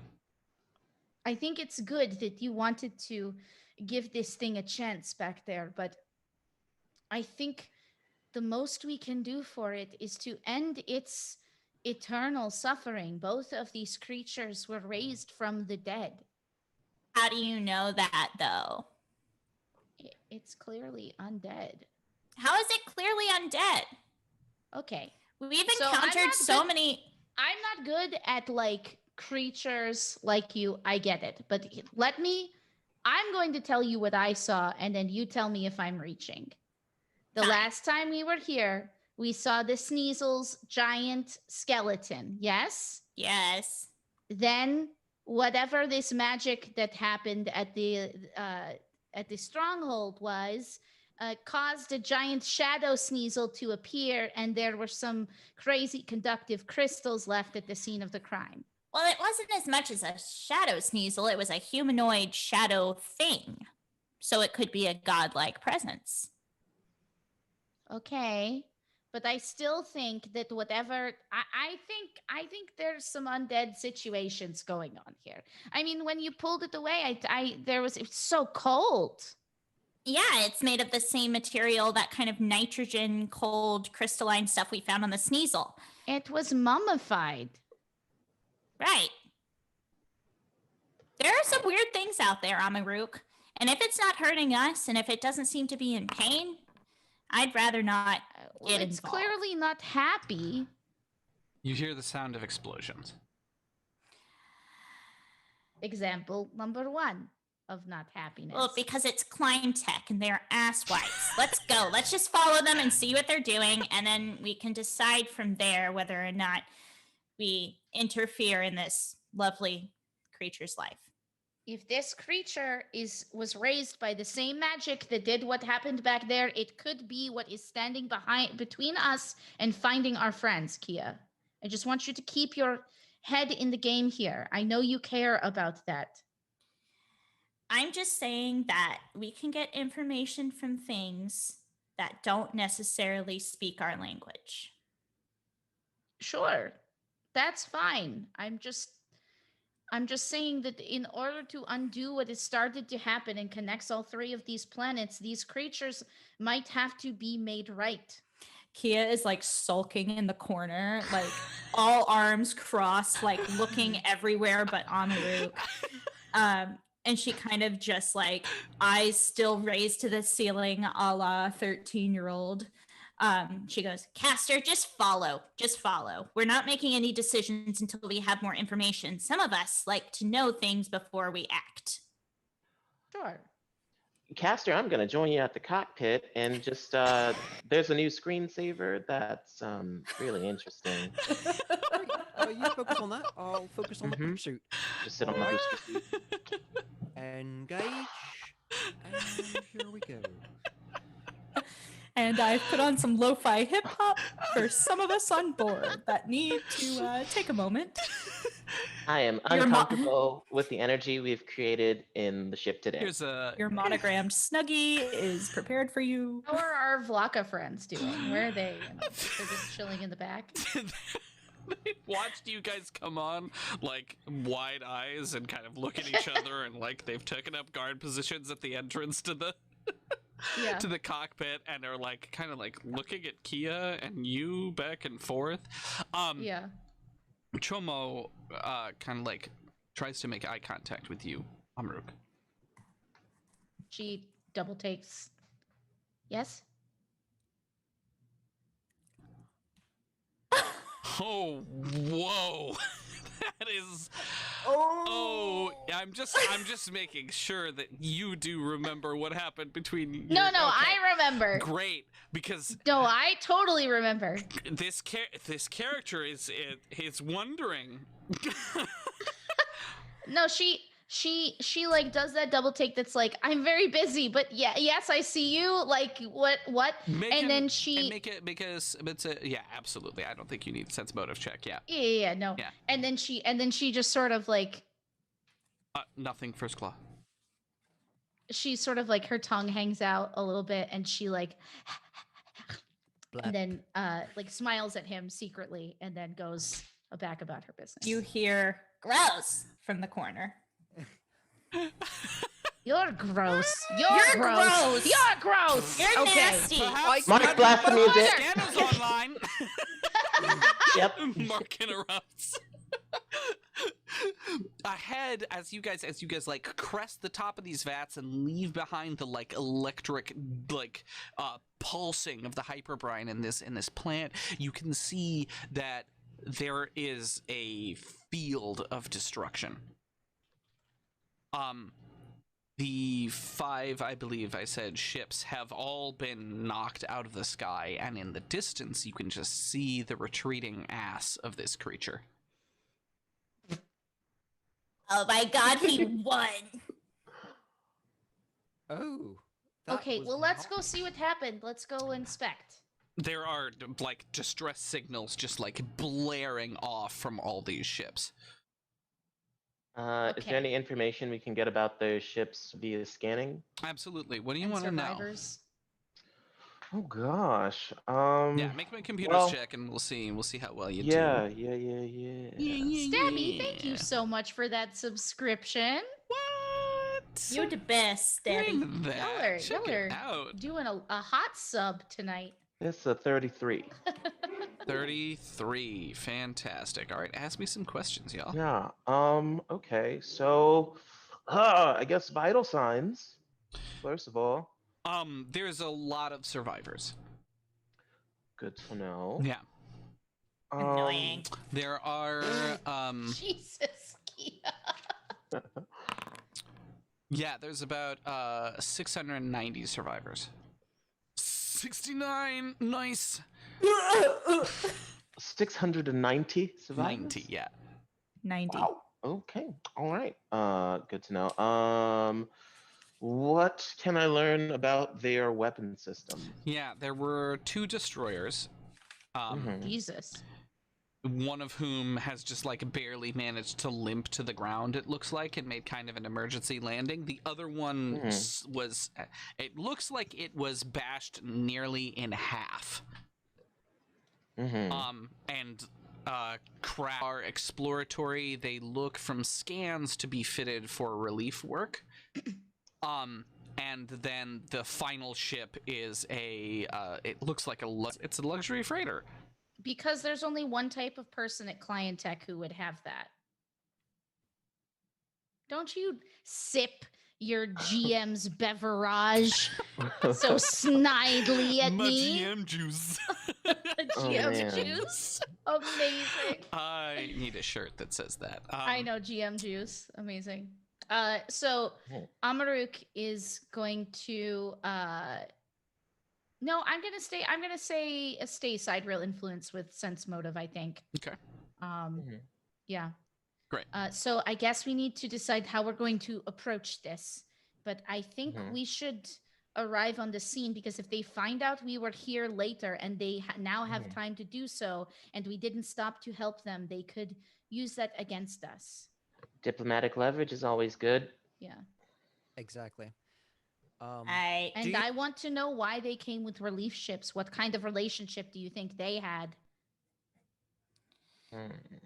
with our dwarven friends. It could be linked to the slavery, maybe. Who knows? Well, it could be. Yeah, they do suck. They do. Perhaps it would be apt for us to zoom in somewhere and sneak into that luxury liner, maybe? Sneak in? I was just going to say we land and say hello. We should probably hail them. Oh, sure. Yes. True. Sorry. Yeah. She says, bring up a hail, please. Okay, bring up the hail. Okay. And what are you doing on this planet? Please advise best place to land so we can chat. Fantastic. Your screen sparks to life, and standing there is for the first time. Actually, I'm gonna roll some dice about this. Let's roll a little dicey dice about this. What do you say? Yeah, that's what I thought. Standing in front of you is a unfazed, unruffled. Sorry, I just hate him so much. She goes, I recognized your foul stench when I was brought on board. No, I'm kidding. I don't say that. So sorry. They say, go ahead. I'm a little surprised to see you here. But why? It's definitely welcome. Well, we scanned the surface when we came down and didn't pick up any signs of your ship. Also, I mean, not your planet. I suppose that you're just as surprised to see me here. Oh, yes. We were flying over that lake back there, and all of our scanners were scrambled, I guess. And it was sort of hard to see whether or not you noticed we were there. We tried to hail you, but I don't think the signal got out. So we gave chase, and unfortunately, we weren't quick enough. There was an accident when that creature ran by. Sorry about your ships. Yes, it's a little worrying. So why did you come? Well, we had assumed that something had gone wrong, considering the extreme silence, and well, the three of us are in a unique position outside of the Pact Worlds, and yet part of the Pact Worlds. So we thought that extend a friendly hand. Why did you come? That's pretty much why we're here too. We were hoping that we could discover why we hadn't heard from our friends here in a long time. And what have you discovered? It seems like you've been here longer than I. Well, it seems that everyone here has disappeared. And I want to be frank with you. I find... She thinks about it for a second, but she's just a good dog, man. She can't lie. It's really hard. Damn it! And Dagnab. Yeah. She says, I know perhaps these things might not mean anything to you, but I have been having some troubling visions about these planets. And I am simply, aside from worrying about where our friends may have been taken, I'm concerned about whether the same thing could happen to one of us on our planets if we don't figure out what is the root cause here. Sense motive check. Okay. Vicious sound of rolling dice. Right. Sense motive. Vicious sound of rolling dice. Sucks. For some reason, this is just the big bad in my head. The demon we dealt with, fine, whatever. But Elo catch. 25.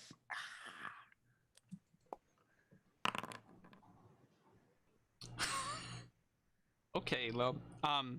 Great. He kind of nods at you, and goes, all right. Disappeared, you say? We saw at the stronghold signs of just they were raptured. What rapture? They wouldn't say raptured. Yes, it's signs that life just sort of stopped. And she tries to hold back, and then she stands up and sort of proudly crosses her arms over her chest and looks down this long woven snout of hers at him. And she says, his armor was just sitting there, Elo. And it just made me think how easily it could have been one of us. 1 minute he was there, and then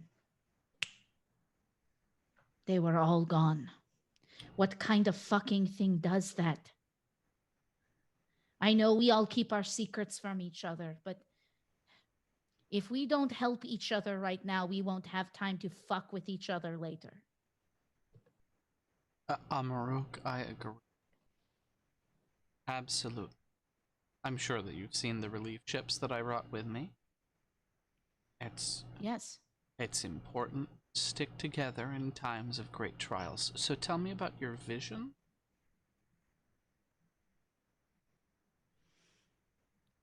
She face. Kia's so mad. Kia is pacing, like while the hail is happening, she's literally just pacing behind the captain's chair, just like mumbling, just like out of focus in the background, just pacing back and forth like a blooper on a Star Trek. Yes, yes. Hail. Telepathic message to Kia. He is kind of gross, huh? I hate him. I hate him. I hope he dies. She says the only thing that I can really say, and I know it sounds very silly, is that when we were coming here, I saw 3 dots of light in a formation, a triangular formation. And one of them was snuffed out.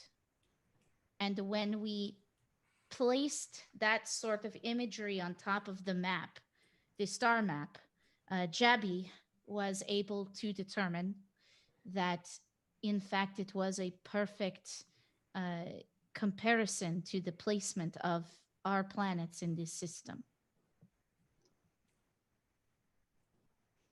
That is interesting. Can you send me that data? Sure. I just want to. Excuse me for being nosy. I just want to cross-check and make sure. I have a few texts that I can send to dedicate to examining it. Yeah. So just to be very clear, because she's not talking about seeing any pre-gap tech on their planet or anything like that. She's simply talking about the visions, and she kind of then looks embarrassed and says, "Well, I mean, we can absolutely send you the map. I assume you have a map yourself, and then also, well, here, let me write them down for you, Elo." And Kia redraws the formation, and it's literally like circle, circle, circle, line, line, line, X. And then she holds it up to the camera, like, here, it's like this. It was a dream, so there's not really you don't print your dreams out, but that would be really cool. Can we do that? Yeah, Wait. I have a technology that can do that. Yeah, if you come over and sleep over here, we can. Oh, no. I don't know about that. I'm Miles. spoken for, Elo. I'm spoken for. Thank you so much.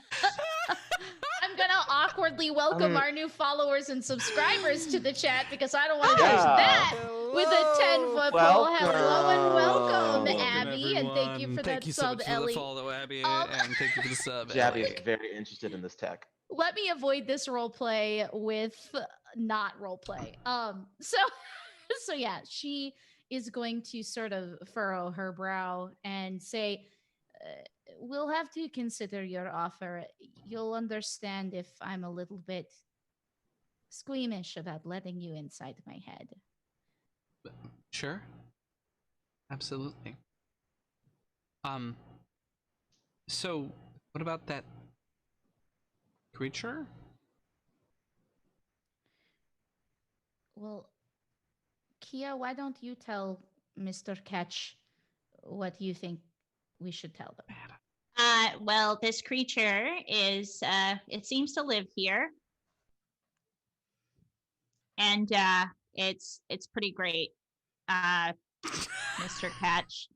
And I'm guessing that you were trying to. What were you trying to do with this creature? Why were you following it? Well, we were under the assumption that the creature was the reason that for Sky's silence. That is a bold assumption, Mr. Catch. It's a bold assumption, but when you catch that much necromantic energy pouring off something, some assumptions She are reasonable. crosses her arms and she looks at Kia. Kia, like out of frame, gives her the finger with two of the arms. Who's got a -1 intelligence? Now it's me. It's me. I'm the dog. Okay. So you're saying this creature has necromantic energy. Yeah, I didn't pick up on that. We were busy trying not to get crushed by it. Yes. Good point. But also, have you considered it could give us answers if we follow it, if we track it, see where it goes? Maybe it's, I don't know, picked up all of our friends from Sky and placed them in a nest? That degree of life signs we had assumed that we would have picked up, right, with our scans. You didn't pick us up. Exactly. There's margins of error, but the margins of error seem to be corrected by the oh god, I have to check my own notes to make sure that I'm right on my timeline. The other two creatures that of that size that we had detected from orbit. We also detected those. We experienced some sort of tremoring in the actual town, in the capital of Sky. There was some sort of tremoring and earthquakiness, as well as kind of an abysmal image. Something that was definitely not of this plane. Abysmal image? Yes, I'm not insane, I promise you, but it was this kind of humanoid shadow Makes you sound figure. super sane. But instead of feet, they just kind of like pointed into the floor as if it was literally a shadow of someone. And then it had two, I almost don't want to call them eyes, but two pinpoints of light, and it was as if it was glitching in and out of existence. It was fascinating. And we've experienced a demon that also is, this was a while back, so this is not really relevant, but to me, it seemed to be of an abyssal shadow plane nature. Definitely shadow plane. Maybe. Out of curiosity, the other large life forms you detected, did you also get necromantic energy coming off of them? We did, yeah. Great. So either these things have always existed here, or some kind of event caused them to rise using the energy of the people who lived here, potentially. That is the question, isn't it? Something's definitely happening. Your vision suggests as much, but it's tough to know exactly what. She says she's gonna say, well, it was odd. When we were back there near the lake, we saw a pre-gap structure. Have you seen any pre-gap structures on your planet? Make an insight check. Wow. Oh, God. What does that mean? Mean a lot of things. A natural one, didn't he? Or a nat 20. Oh. Let's see what I can do here. I have a great poker face, I promise. 29. He lies to you. No. But I can tell that he's lying? Okay. That's why I said he lies. I understand. That was unclear. No. Okay. It's just, I'm really excited to know that. Bump. Guys, I did it. I was a part of something That was today. great. I was a part of something. I was a part of something. I don't have any other skills but sense motive and talking to people and punching in the face. That's all I got. And now I'm very fast. That's the other thing I could do now. Amaruk only talk people, punch people, and lie. Yeah, lie detector. And find out if you lie. Yeah. Zoom to and ya. she says, "Oh, well, that must not be it then." And she kind of like, I can't decide if she would like let him know that she's like, okay, fuck your secrets, or if she's like, oh, okay, yeah, she's gonna play dumb. She's gonna play dumb. Really? Okay. Yeah. Great. Yeah. She's learning. All right. Very good. Clever girl.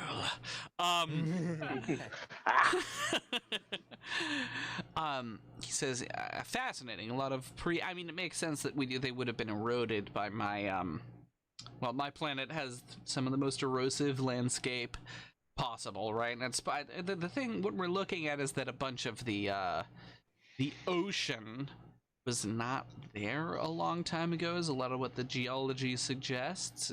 The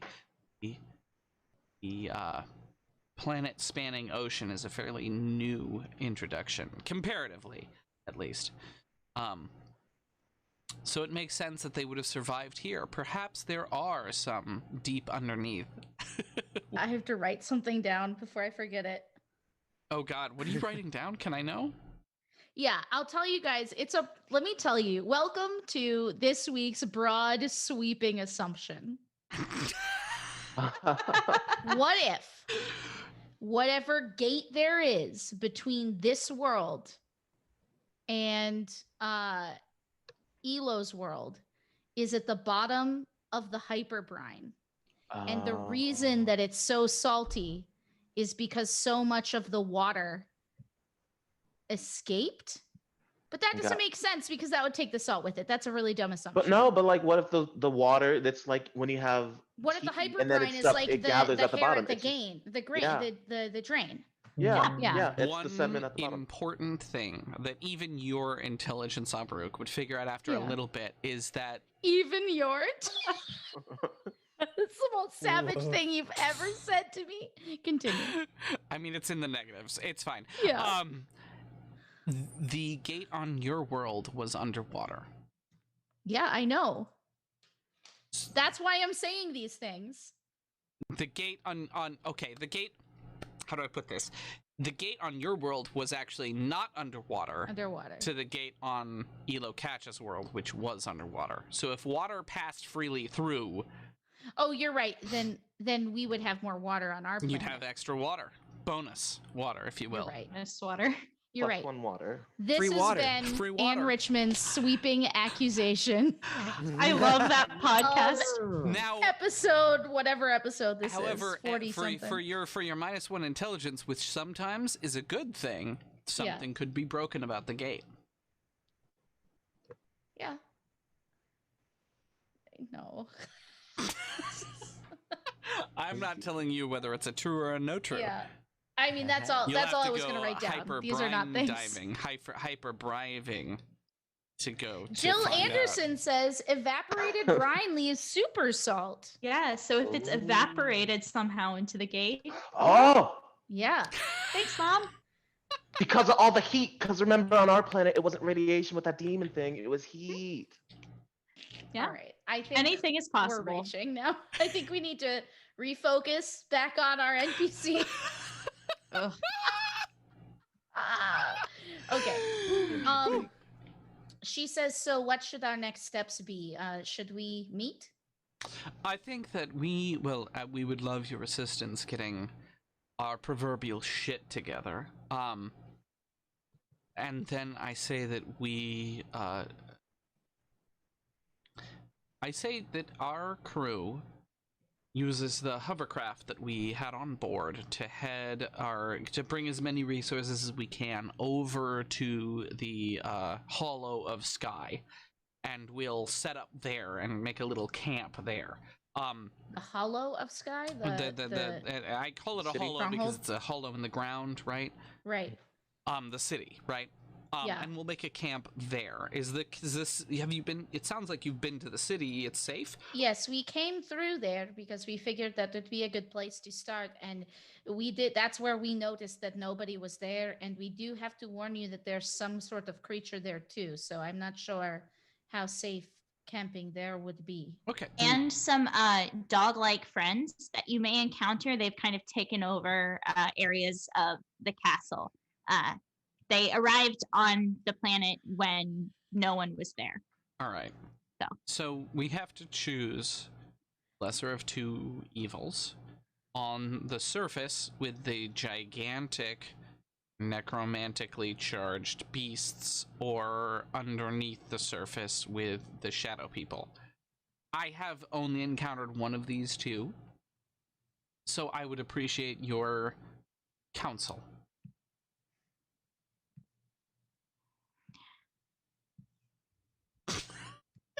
Well, I mean, What a let's just- fucking choice that Death is. in silence.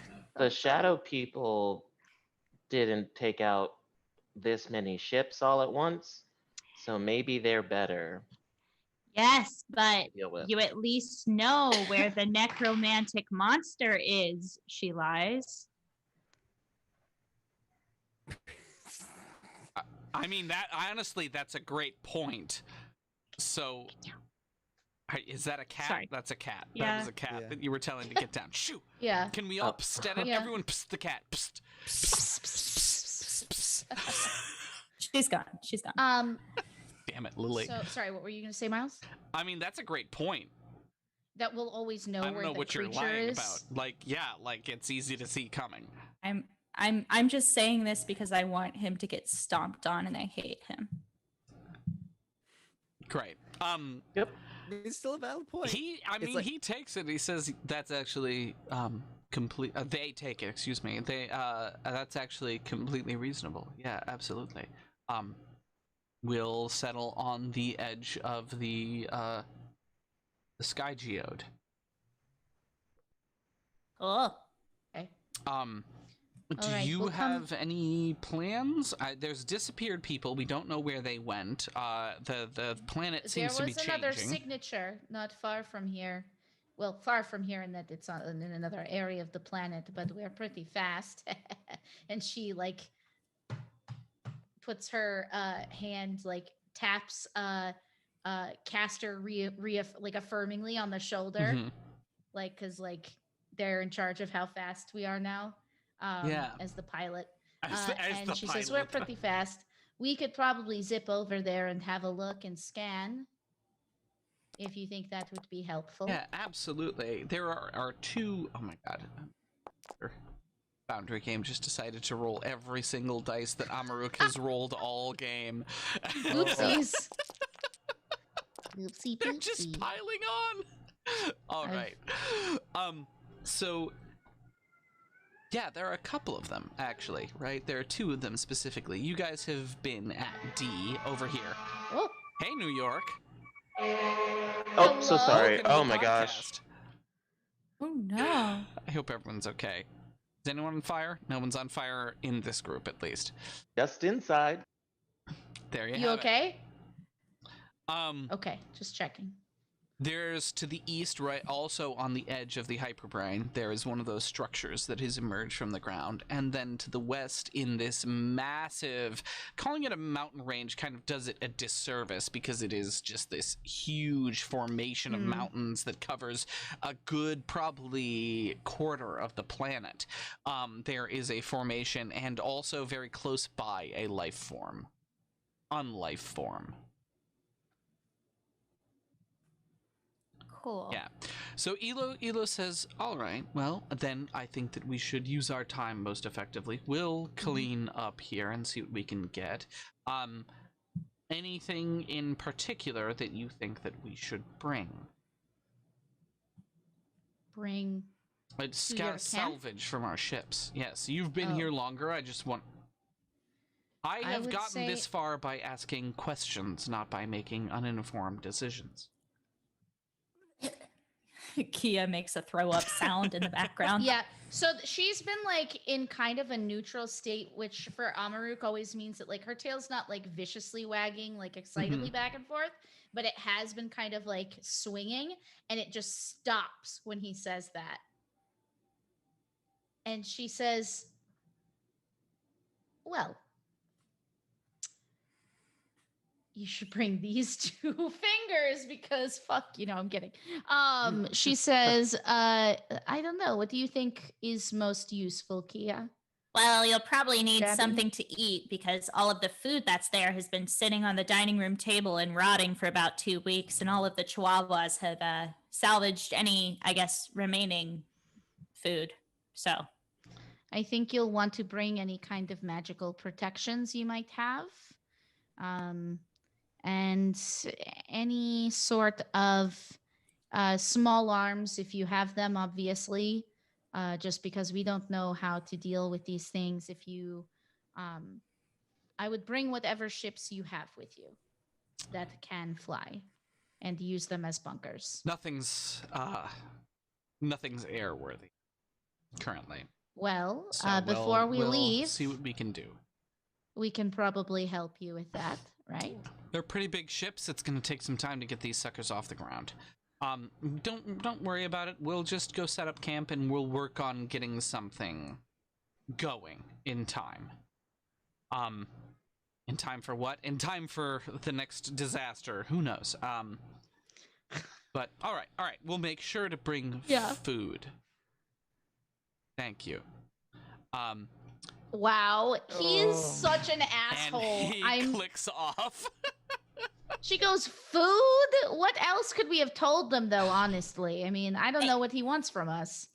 honestly, he is the worst person I've ever met. Or they, my bad. Pronouns. We hate him, but we still pronoun correctly. Hate them, but we still pronoun correctly. Yes, that.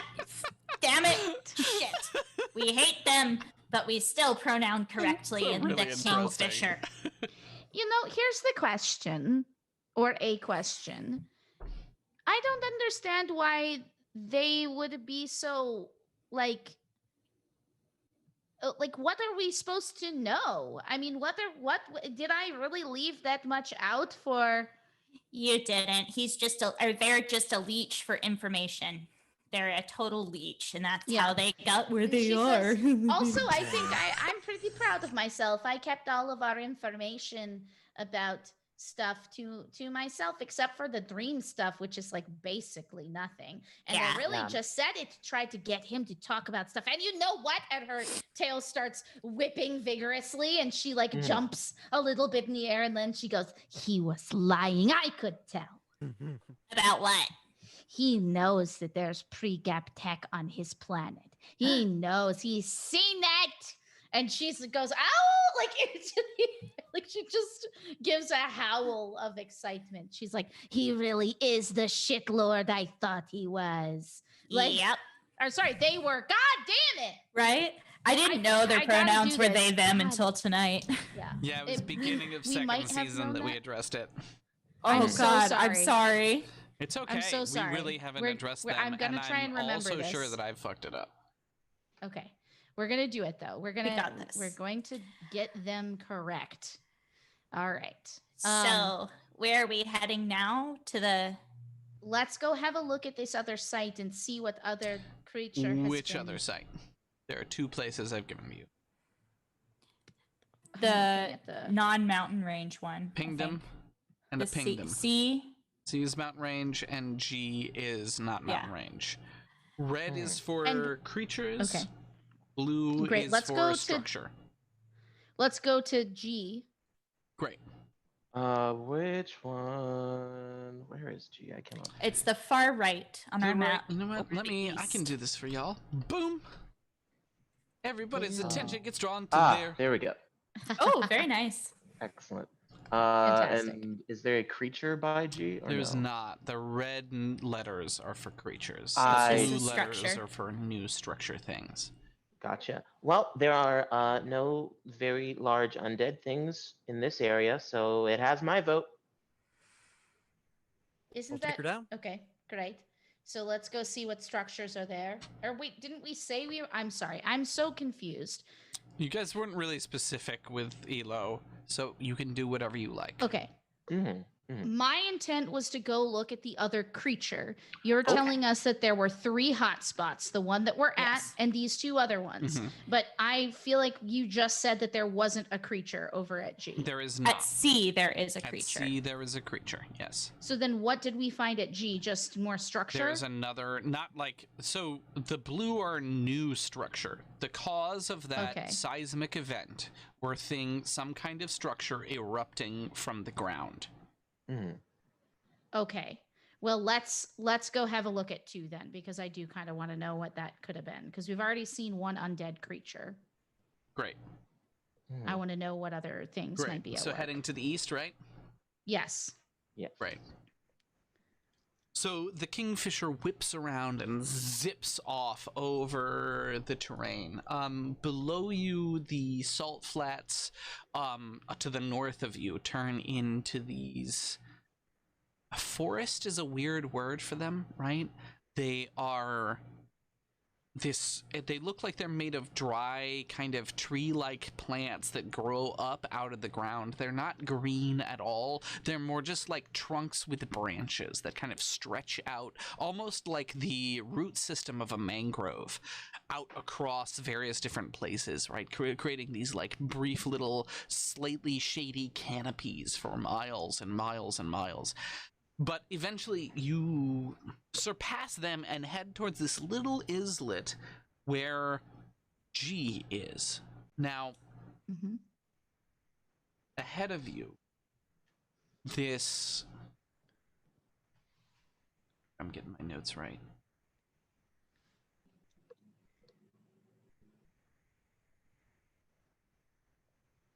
Yeah. Ahead of you, this monolith stretches up. Just like right out of the edge of the HYPERBRINE. It stretches up at like an angle, and it comes up towards, it's a square structure that erupts out of the ground and kind of reaches a gentle point up towards the top of it. As you get closer, you can see that most of it is covered with this black, some kind of substance that is like wrapped around the side of it. Maybe it's a burn, maybe it's some kind of metal or ore that has washed off on the side of it. But the side of it that was touching the HYPERBRINE as it emerged out has been cleaned, and underneath is this white kind of quartz-like crystal that stretches up out of the ground, and through it you find these like red little veins that kind of weave down around, heading all the way down to the base of it. Now to boot, sorry. Absolutely. To boot, the ground that it's entered up through has been split. There's this massive crack in the stone, almost like it opened up a fissure that was kind of begging to be there in the first place, which leads down into darkness below it. Do those red veins remind us of the red kind of veiny magic that Castor's friend exhibited? Yes.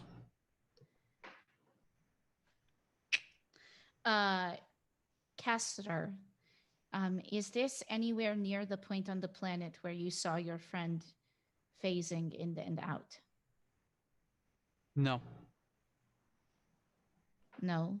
Okay. Okay. Well, can we do a scan on it and see what kind of magic is affecting it and whatnot? Totally. Yes. Yeah, let's roll our checks. Y'all know what to do. Great. That is a 30 for mysticism. Right. 22. Great. Your computer sensors pick up that the monolith itself is remarkably inert. The crystal inside of it is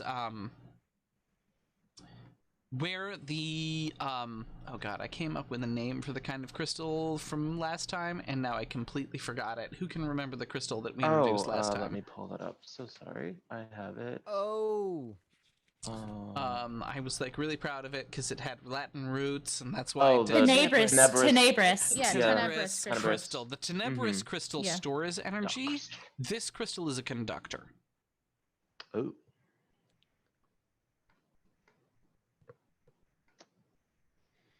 There's something very bad about that. It's like they're using this planet to cast whatever this stuff is. It's using ley lines.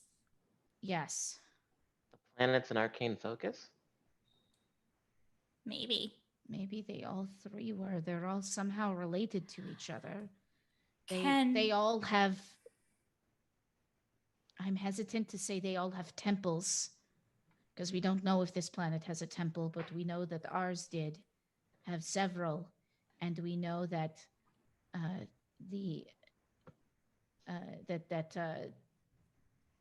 Elo's planet, their planet had a temple, or at least pre-gap structures. Let's see. On the... So the structures are the red ones. So there are 2 anomaly structures on this planet that we found, yes? Creatures are the red, structures are the blue. Great. So we do have... There are 2 of them. I was hoping to see that there were 3. I mean, not to add issue, but to see if it had something to do with your visions, Amaruk. 3s are often quite magical. Yeah, so the crystal is a conductor. They're conducting energy maybe from the point in sky where whatever was cast. There are also several different tunnels underneath. Who knows what we're not seeing? That's true. Mark, are there any extensive tunnels under this area? It's okay if you're not done scanning. Just curious. Almost done. Okay. There is an extensive tunnel network that seems to have been opened up by that crack in the ground. It seems to have almost cut a biopsy through them. That's not the right. What is that called? A vein? Yeah. It's sure by cross section.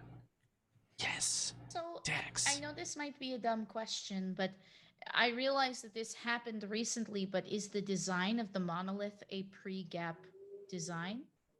Or is it more modern? It is so minimalist, it is difficult to tell. Yeah. Well, want to go spelunking? Sure. Oh. I think it's time. Where's the best place to land?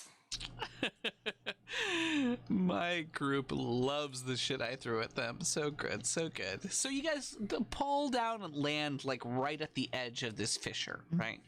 And the kind of smooth break in the stone is a little bit unnerving. You're able to tie ropes around the bottom of the kingfisher to be able to let yourselves down, right? I imagine Amaruk is prone to floating away to look around and then coming back. Yeah. But it doesn't take too long before you reach kind of the sheer cliff flattens out into this much more gentle decline. And you can see tunnels on the far side and on the near side that lead into the rock, kind of almost like a honeycomb, it's so common. So where are you guys going? Are you trying to go to the bottom? Are you trying to explore? Ask me questions, give me actions. Let's try and go down into the tunnels. Yeah. Let's see if we can corroborate some of these stories that we heard and get more information. Fantastic. And I'd like to detect magic on the crystal just to get a sense for what kind this might be. There is actually no energy in the crystal. Okay. Was it maybe already used? You cannot tell. Could I get a little sample? Yeah, absolutely. You clamber over there. It takes a little bit, but you like manage to make your way over there and scrape off a little bit of the crystal. And you begin to descend. You get a good 100 feet deep before you head off into one of these tunnels. The tunnel looks naturally carved isn't the right word. Split. Right. Looks like once upon a time, volcanic activity created a fissure in the rock, which was then maintained by luck or some geologic force that you are unable to define. The stone is smooth sandstone, red in places, but mostly white. And it reflects your lights from your lanterns back at you as you delve deeper in. Now, this particular tunnel... Oh, excuse me. Now I got damn hiccups. This particular tunnel has a slant downwards as you descend deeper in. Its soft edges kind of pulling you in further and further.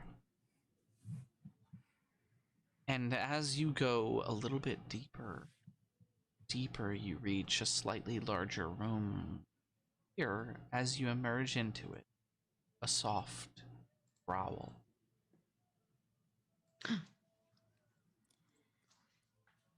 Your eyes trace to the side, and you see the reflection of your lights on eyeballs in the darkness. How big are the eyeballs?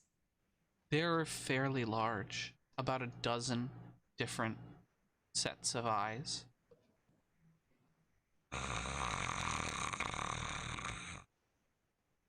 Hi.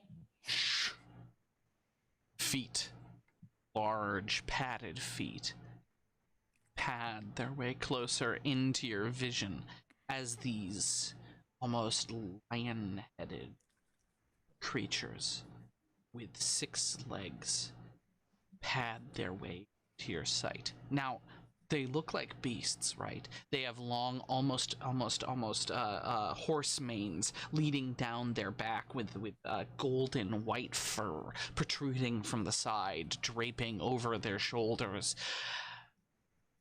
But what's strange about them is that they wear a kind of armor. Scrap metal tied around their bodies adorns their backs and sides. Pieces of what looks like the plant that you just left are draped and strapped to them. Yeah. Bright eyes gleam out in the darkness towards you, and teeth show. Puts up her hands and she says, "We have not come to hurt you. We were only concerned." But she like holds her ground. Make a check. What kind? Like That's a up to diplomacy you. check? Yeah. Okay, great. And so I shall. I was like, what kind? Just any one. Fucking Just any. computers. I don't know. Magnets, man. How do they work? Magnet check. How do they work? How do they work? All right. Where is Magic. diplomacy? There it is. Oof. All right. 16. 16. Fantastic. The creature kind of like takes a step forward and plants, doesn't move any further forward, and like looks deeper as the rest of them kind of file in around you. Can I get an insight check? Yeah. Sense motive, you'll be caught up in Sense the motive, sense right. motive. Skill Sense names. They're important for your players to know what you're talking about, but sometimes they're damn. smarter than you. What a shitty roll all around. 18. I rolled a 7 and a 1 on my d6. Ooh. Yeah, not great. Well, fortunately for you, it's good enough. They're not growling at you. They're growling at your shadow, Amaru. And as you realize this and turn your head to the side, the shadow begins to bubble up and takes form behind you and wraps its arms around you. And that is where we leave us tonight. No, it is not. Everybody saddle up. We are continuing to play this game until this problem is solved. You just have to wait until next Thursday. Oh, boy. Oh, man. Thank you. Audacity. Thank you all so much. This was a fucking blast. Okay. We have a very special thing to do right now. Are we gonna do it after the break, or are we gonna do it Let's right do it now? right the fuck now. We got 10 minutes. Right. Bruh. So we're gonna do it. I gotta pull my notes up all together. So while you're doing that, I'll kind of explain what it is. Yeah, and absolutely. You can correct Please, me. please. So the way that we have decided, number one, we love you guys. And if you're not on our Discord, you should be. But we have always wanted to figure out a way to include the creativity of our community, our Star Fam, in the game itself. Because you guys are always chatting and keeping us laughing, but also coming up with awesome ideas. And we have all talked with you guys separately in our own character or Miles's GM channel on the Discord. And it just became clear that there had to be a way to include all of your creativity in the world that we were building. So Miles created a system through which people, I believe at the $10 tier and up on our Patreon, could create characters, because we have this sort of weird way of making our tabletop RPG into also a civilization game at the same time, where we have spent build points on creating our awesome town, and it's full and populated with pirates from all over the universe. And so what better way to invite you guys in than to give you a chance to affect Brightclaw, our home base, and give us something to look forward to after we set things in motion, see how the actual citizens of Brightclaw, you guys, affect our well-meaning plans. Yeah, we're trying real hard. We're trying really hard, but sometimes it's not enough for you. True. Okay. So Miles now is going to go ahead and make some rolls to see how the characters that you've created have affected what's going on in Brightclaw. Is that correct? That is Did I do it right? absolutely correct. Yeah, we have been we only have one officially set action, and that is from Master Stormwind. The other our other two who have submitted characters to me are getting it together bit by bit. So I'm Do gonna we roll get for to know those. who the characters are? I kind of want it to be like a little bit of a secret, so I want. Okay, that's fine. I just wanted to know. No, we'll do like a little bit of information. You can give us a top down, maybe like and this little bit you of can tell us this information. is for this person's character who is. So this is for Master Stormwind's character, or our oldest and dearest fans, who is a lot of this character is a bit of a secret. That's kind of intentional. So this one, I'm gonna respect that way. Spider, yeah, absolutely. Send me an action right away. I see your Discord. Send me an action right now, and we'll do it. We'll take care of it, and I'll roll for you, and we'll resolve it in After Effects. Yeah. So Master Stormwind's action for his character, name redacted. A little bit of a sneaky, little bit of a spy, was to access the city, assess an amount of the city for threats, illegal activity, and overall unrest. So we're gonna roll for that. The way that this is gonna work is that they have a bonus. Smells like a Hell Knight to me, Master Storm. Bonus based on their They have their 3 stats, right? Specialist, combative, or caster, right? And you like pick a first, medium, and least, right, for both of those.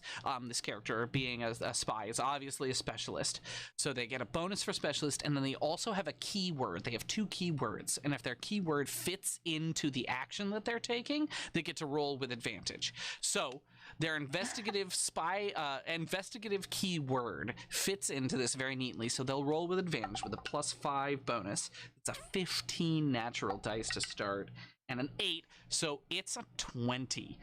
Great. All right. I'm going to note that down for you right now, Stormwind. I'm so happy for you. It could be helpful. Yeah, they're a spy on our side, clearly. So Stormwind, we're gonna talk about what that means together in a little bit. Spy, you are great. Spiderk is a fascinating character. Spiderk's a little bit of a necromancer, a little bit of a pirate, a little bit of a ne'er-do-well, and Spiderk wants to go spelunk in Mermaid Town. So I'm gonna have that be Spiderk, let me know what your intention is and what you're hoping to find, or what your dreams are for that expedition. And the last one is gonna be from Murder Sauce, who is sending me the deets on his character right now. So Murder Sauce, I'm gonna roll for you right now. Let me know what you want to do. We're a natural 9 on the dice, and if you rolled with advantage, if you activated your keyword, you would be a 12. So I'm gonna write those two down right now. And this is the most terrifying thing we have ever done. Yeah, I'm shook. All right. I don't know what you're doing. Tech, loot. So this is going to be a specialist action. Actually, you know what? Because it's so magical down there, it's going to be a caster action. Oh, Spiderk. That's a natural 20. Oh. I don't like this. All right, we'll talk about what that can be in a little bit. All right. I'm not... Murder Sauce has made a Vlaka Cybertech Surgeon. A response, I think, to your beautiful stuff.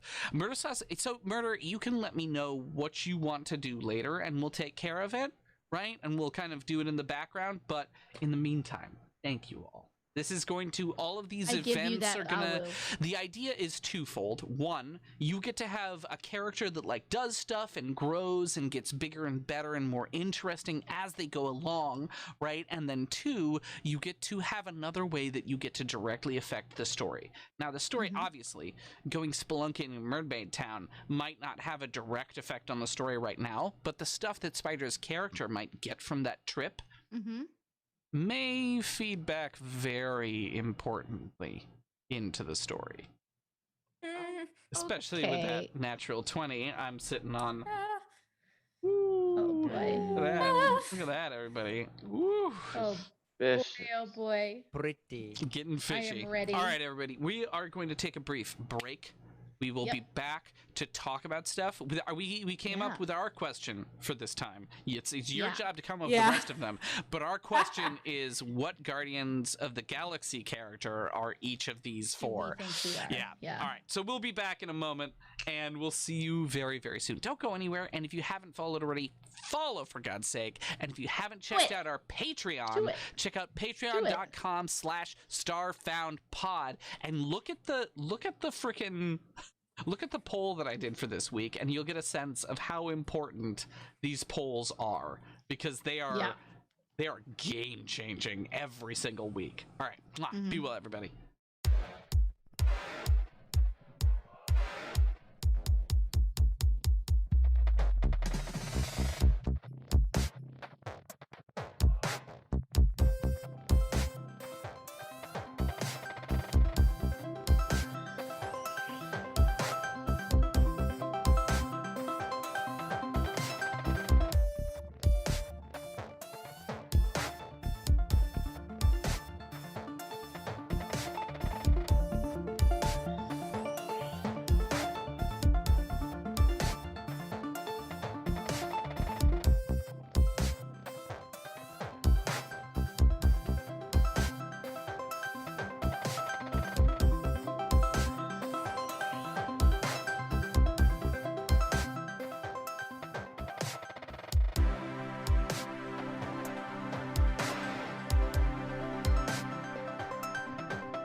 welcome back, everyone. Welcome back. What are you eating, Magic Llama? Is it really loud? No, I'm just curious. No, we were just excited. They're little cookies. They're called chocolate wafers, but they're better than the word wafer allows, you know? Yeah. Great. There is a cap on how good a wafer can be. Yeah. There's a cap. They're thin. They're thin little cookies. Thin little boys. Ooh. All Love right. that. Thank you. Going somewhere in Defiance. Where were you going in Defiance, Chiron? To get coffee. To get coffee. Because we were like, don't go anywhere. And then he was like, I'm going to get coffee. I hear it now. Yeah. Stormwind. You did find good stuffs.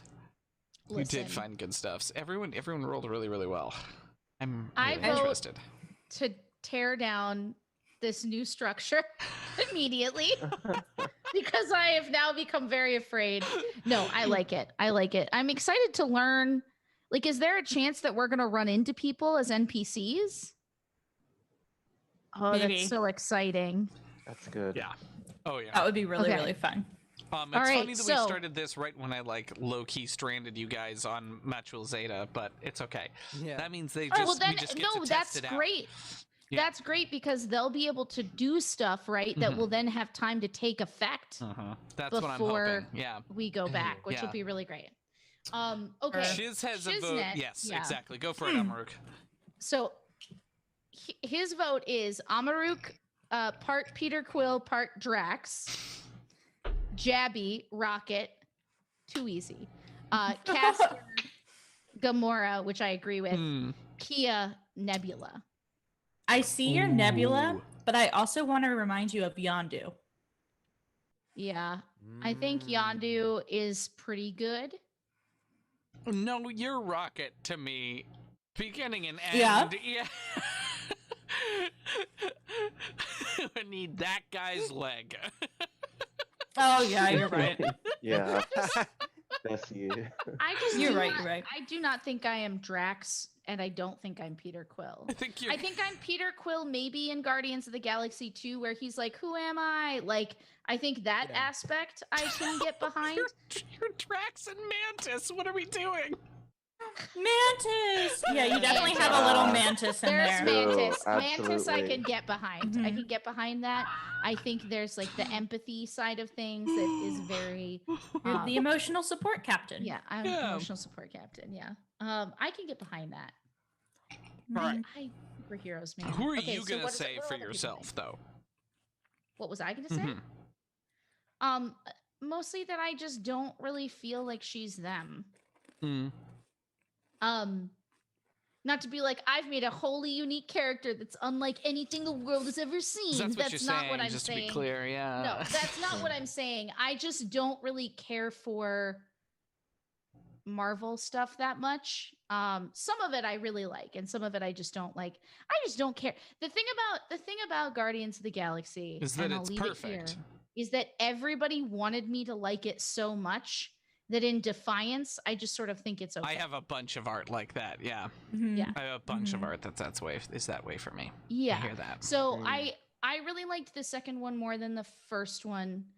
I liked it, but this is not about what I think of Guardians of the Galaxy. I guess it's just that I don't feel like any of them are animally enough, with the exception of Rocket, to really like make me feel like they gravitate towards the sort of like carnal aspects of Amaruk as Hunter and Alpha, you know. But I also don't think, even though Rocket Raccoon is obviously like the most anthropomorphized character, I don't think that she is Rocket either. So I think Mantis, I had forgotten about Mantis, and I think Mantis is probably the closest. I think Drax is a little too bullheaded, but she can definitely get there. She can get to a Drax on a bad day. Yeah. Oh, yeah. That's why I think it's the Yeah. mix. Absolutely. Also, Yeah. Also maybe a little bit of Groot as well. Yeah, I think my initial thought was, is she Groot? But then Groot just says, "I am Groot," and yeah, which, by the way, is so fucking stupid. Why does everyone think that's the best fucking thing in the whole? It's cute. Kia, here's the thing. You're grown Groot. Kia is teenage Groot. Agree. Yeah. Mm. Oh my god, yeah. That's the difference between you and me in the Groot True. scale of things. I'm Yeah. sorry that I'm revealing my horrifying opinions about how overrated this There's a lot of energy there. Yeah. But Spider says that Castor might be Groot. I'm kind of in that boat too, because Castor like always finds the way to come in clutch. Mm. Yeah, I like that. That's cool. I do like that. I do think that Castor is a really good Gamora substitute in the like desire to keep themselves to themselves, to like help people at times, but ultimately like my past is my own and you don't get to know about it until a time of my choosing. Yep. Yeah. Yeah. And yet, yeah, go ahead. I'm just having the hardest time because I feel like we're all Rocket. That's what I've gotten out of Deep it. down inside, We definitely we're have the all chaos of Rocket. Yeah, we in get our the hearts. rocket chaos. Yeah. I don't know. Jabby also I get a little bit of Mantis from too. Mm-hmm. Really? The kind of like sit back, think about things. I think sensitivity wise. Yeah, and sensitivity wise, I think Jabby is Star-Lord. Maybe. You also know more I than do us also because Dexter play- is a yeah. liar. I do also play music during battle, so sometimes, yeah. He likes video games. Yeah. He hangs out and Rocket and Lord. messes with stuff. I mean, it's There's like nostalgia. there's definitely some like tinkeriness of Rocket, but like the skill set does not match. I feel like we should the open this up. personality. I feel like we should open this up to like Avengers in general. Oh, okay. That's a different story. That's a very different That's story. very different, yeah. Avengers. Oh, yeah, wow. Okay. That's big. There's so many. I mean, Jabby is clearly now Spider-Man. Yep. His camera That's nuts why I for made him. web shooters. Yeah. Oh my god. Although I get Iron Man vibes from That was Jabby, the too. original, yeah, that was the original design of Jabby. Yeah, I get Iron Man vibes because of the whole like, who is the suit the most important thing, or is the Suit of creator the armor most around the important world. thing? Yeah. Yeah. Maybe you're really just Ant-Man because you're actually a fucking criminal. Yeah. Who's to say? You know, Who's to say? Who can say? Wait, anything? Spider Mystery. says which villain is Miles, and to which I say Thanos because we arrive at a planet and like no one's there. That's Did you just snap them out of true. existence? I What is also think the latest Spider-Man villain? Oh, Mysterio? Mysterio. Yeah. My first Mysterio's introduction to great. Mysterio as a character was in that terrible Kevin Smith Daredevil comic. I'm sure that no one's read this, no. where Mysterio just basically kills everyone that Daredevil loves and drives him crazy. It's the most depressing comic you will ever read. So Mysterio has this weird place in my heart as like the most horrifying villain that could ever be, right? This ability to like fabricate whatever it is, you know, is just like, oh. I think Nightmare fuel. here's why I think Thanos over Loki. Ooh, Because Loki has a sense of Loki humor. feels to me, well, Loki has a sense of humor, as do you, right? As a person, right? Have a sense of humor. But I think Thanos has a grand design in terms of like his, and a deep-seated, like, you're someone with opinions on what it means to be a GM. You're not neutral on that stance. And that's where I see like the Thanos like creed for you popping in. It's like, you have opinions on how to run games. And I'm not talking about all of the characters you create or Thanos. I'm saying if I had to put a villain in the seat, I also think, you know, Thanos does terrible things, which GMs sometimes do, but he also owns up to what he did in the end. And he was like, yeah, I did it. And then they kill him. Right. And I feel like if you ever were to do something, you wouldn't be like, I didn't do that, which Loki would. Yeah. If people were like, you straight up killed like half the world, you'd be like, I did. Great. So I'm Like- Does not shy away from death. Yeah. Yeah. Yeah. It was for Yeah. character Definitely. development. Yeah. Yeah. Just a little casual genocide, you know. Amaruk would probably be Thor. I think Captain Marvel. You think so? Oh yeah. Yeah. Well, okay. Tell me more. Because Thor, the thing is, like, Thor is dumb and he punch, but Captain Marvel is diplomatic and she punch, and I think that's the difference. Yeah. Plus, she fly and do space. Yeah, and she's like, she's supernatural in a way that is cosmic as opposed to like Norse. Yeah, Well, I Like do also divine, see yeah. the destiny aspect of Thor because he's super heavy into destiny Yeah. and all that. Absolutely. Yeah, and I think- Faith. I hear that. I see both of those Well, things. actually, Faith. Thor is less into faith because he is Yeah. a god. Mm-hmm. Yeah. Captain Marvel has this weird sense of like, because she has this human past, she has this sense of being small while she is also so very powerful that Thor kind of lacks. Yeah. And I think that that's a very important part of him. And she's dutiful. I think that's also she was in the military. She has a very disciplined way of looking at herself and is prone to criticizing herself in a way that Thor isn't, except when he was depressed. And Spider says Dr. Jessica Jones villain 1 for me.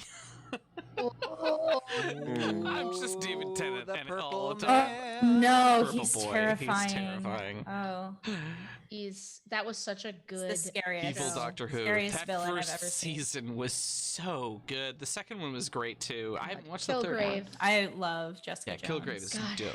What a time to be alive. I know, right? To see those, though, the Netflix Marvel rise and fall, like amazing. We lived through that. And Luke Cage. Yeah. Amazing, we lived through that. He says. Can you imagine? Can you imagine in a world? Look at us. Look at us. Who would have thought? Who would have thought? Yeah. Sure. It's weird that that's a thing because Leah and I thought that that was like our stupid quote that we said to each other for a long time. And then I caught one of my favorite YouTubers saying that with his girlfriend, and I was like, fuck. Saying what? So there is a Paul Rudd Hot Ones where before where before the last dab, he goes, look at us, who'd have thought? Yeah. And it's just like, we were in this moment, and it's the most Paul Rudd thing. Yeah. The thing that gets me goes, look at us. Hey, look at us. Look at us. Like, like he says it first, and then he gets your attention. Yeah. And then look at us. He's so pure. So I do, as we discuss this, if you guys, aside from assigning us Marvel characters / other characters, if you guys have questions about the game or the new Patreon stuff, if you haven't checked it out yet, like let us know. Now is the time. Just ask me questions in the about chat. me. It's like an Instagram story time, but Yeah, Q&A. You ask the Qs, we'll have the As. I can just roll more dice, and that's how we'll decide the answers.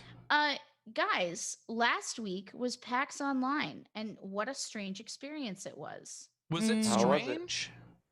It seemed like it was very, very well designed to be less strange. Tell me about it. No, I mean, it was strange in that, like, so the first day one, the first dawn of the first day of PAX, I legitimately was just like, this isn't the same. I suddenly had to come to grips with the fact that I'd been looking forward to this thing to provide this weird, like, energy transfer that I normally get from going to PAXs. And I was like, what if it doesn't work? And I started freaking out. And I like went into like a very deep, dark place where I was like, what if I never get to see anyone I ever care about or admired ever again in my life? Like I'm all alone, all by myself. And I just like I couldn't talk to anyone or do anything. And I like hated it. Then the second day, we watched a couple of streams in chat. I screen shared them in there. So it was like people were going to panels together. And then I was like, oh, interesting. Because I never could have gone to PAX with all of our friends from chat. Now I can ? And then I started playing around on the Discord, which is where they had basically created like this bizarre text-based, almost like mud role play for all the different areas of PAX where you would like go into the swag bag line and type !look, and then you would get a private message from a bot that would take you through, like, you pick up your bag and you open it up and you see this and that and the other thing, and like that was really fun. And you could collect emojis to use in the Discord chat. So like That's it had cute. so many things. They also had a virtual show floor where you could go and click in and see what people had like for sale, obviously, but it also had demos linked to Steam. So you could play demos of different games and try indie games and, you know, all sorts of stuff like that. So not only was it just the thing that everybody's been doing of, you know, we'll just put all of our panel material on Twitch. Like, okay, cool, I guess. But it had all this other stuff and it went on forever. And then I had meetups that I normally would have at PAX, like in Zoom. Oh. And then it was as soon as I looked at this 75 plus person Zoom call and I clicked through the pages and saw every face of all these people that I always see in line and that I only see at PAX. And I was like, like, but I feel like I was weirdly missing them. I don't think that much about missing those people, but like I mark my year by seeing them every 6 months. Yeah. And I noticed like an empty place in my heart that I didn't know was empty being like filled in. It was super fucking weird. And then we had like our meetup and stuff on Thursday night, which was great. And that event went really well and I felt good about it. And then, you know, the end of the week happened and the last event of PAX happened and it was over and they shut down the Discord, which I think was actually the final perfect thing that they did, because the thing about these events in virtual space is they could technically go on forever, but they created a notable start and end finish. And just like the gate, like just like the doors at a con would shut, they shut the doors. That's so cool. Yeah. So I don't know. I feel like if I would encourage anyone who is just kind of like, oh yeah, that thing is going on. Get more involved next time, because it wasn't everything I wanted it to be, but it was this whole new thing that I really needed. And I felt drop, like I felt con drop on Monday. And I was kind of happy about it because I was like, it worked. Yeah, Leah. Clearly, I got it. Leah, who has kind of bemoaned cons, is now really missing them, and I think that's kind of a non-point to what I want to say. What I really, really am amazed by is the way that the world is realizing that we don't need a lot of the things that we thought we did. Right? Cons can happen virtually and can be satisfying, right? We have all this amazing technology that we've had for years, and it's interesting to see some of us be pushed over the edge into actually using it. Yeah. Yeah. And I said this before during this time every Thursday, that like the pandemic has given me more hope for humanity than it has given me upset and destroyed my dreams for it, right? Because the amount of innovation to deal with this difficult situation that I have seen is just remarkable, and it's so inspiring, right?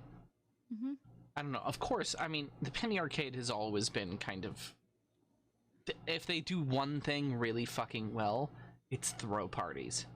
Right? Yeah. At the bottom line, right? Yeah. They're really good at that. The other thing that I think is really key is they really require that everyone buy into it. Yeah. Because PAX happens, they build the PAX, like they understand, and this is also Reed Pop and their team there, obviously, who understands what recipes they need to contribute and structure they need to create. But the magic of PAX happens from everybody else contributing, whether that's panels and showing up to share cosplay. Like a bunch of people shared cosplay progress.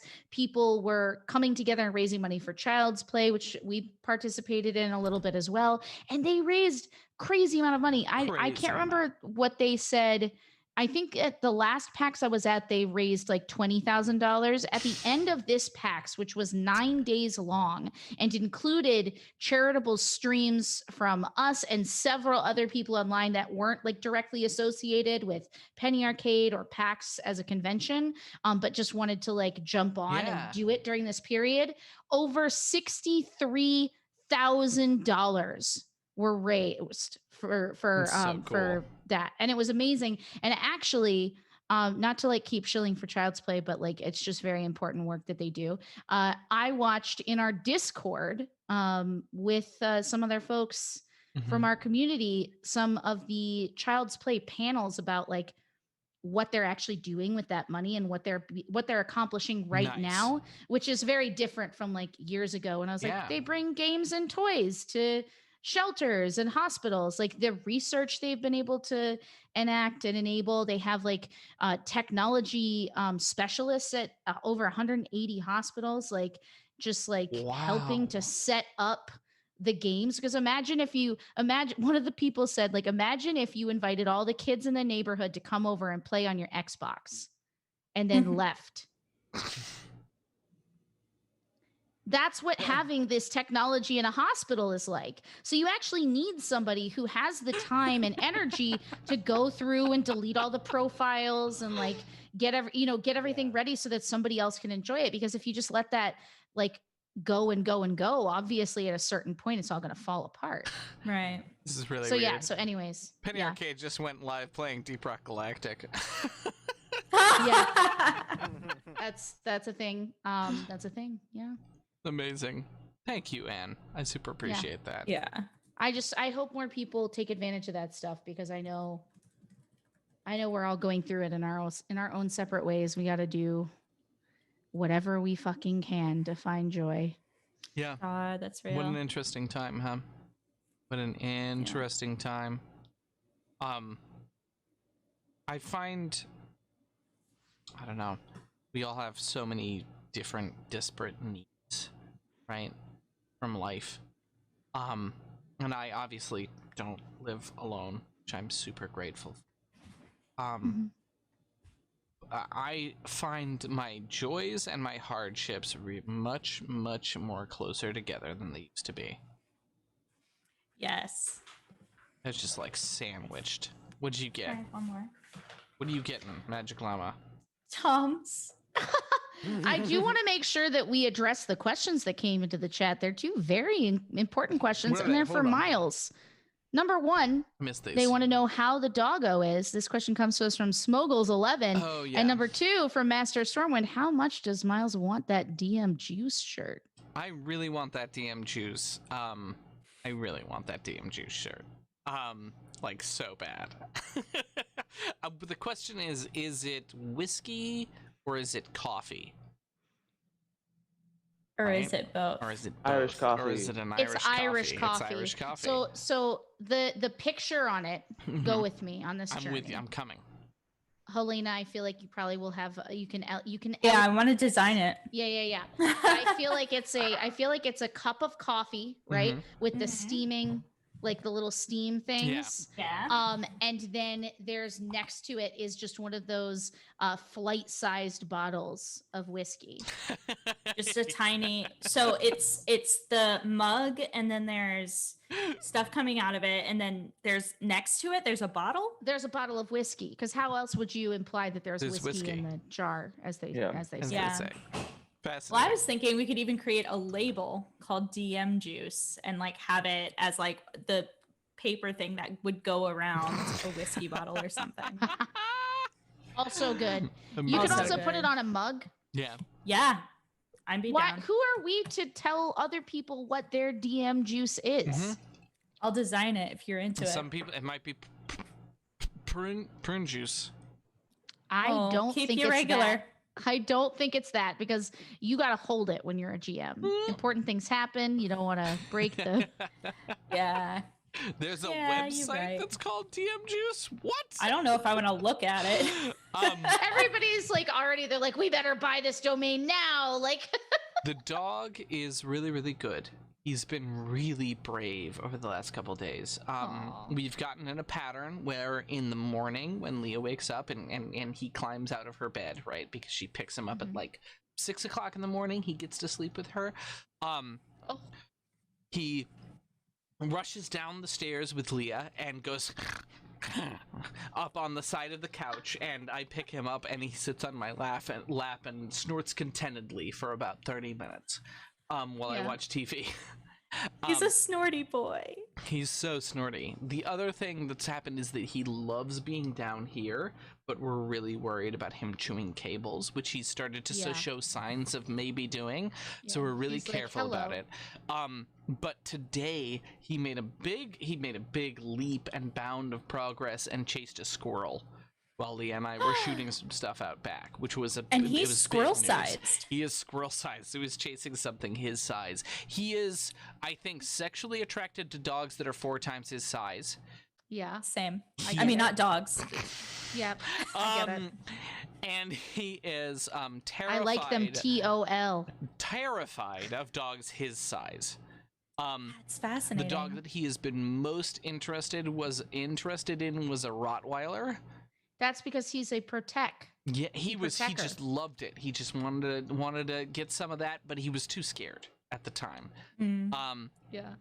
He's doing really well. He started peeing only right next to the litter box. He's so close. He's getting there.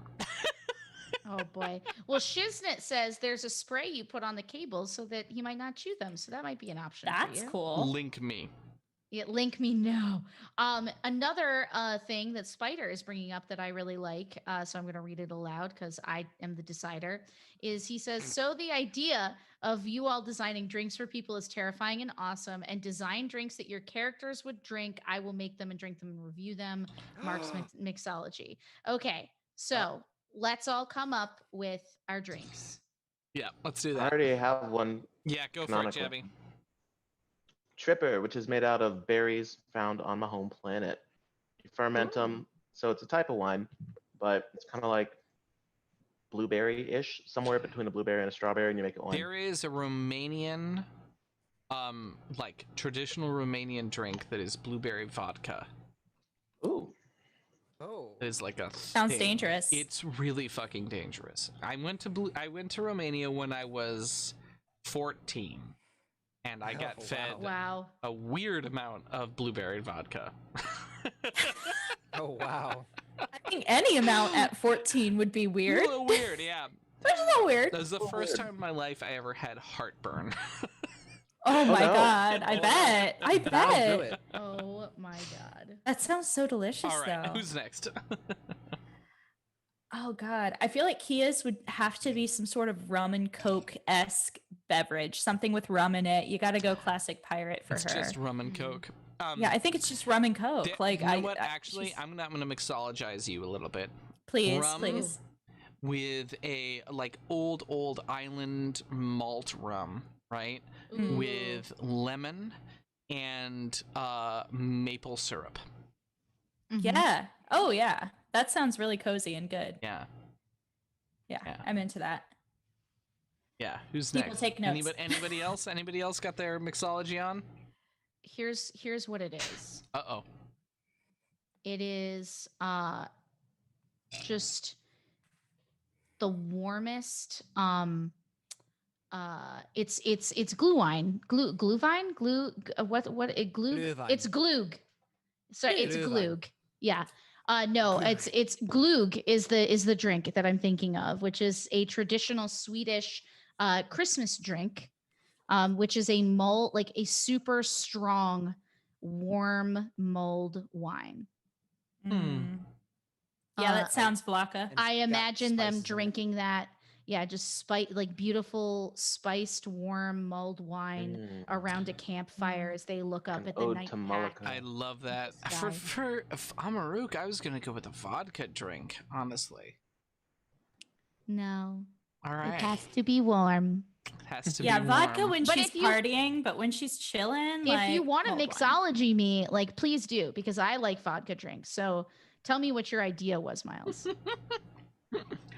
I mean, I was thinking vodka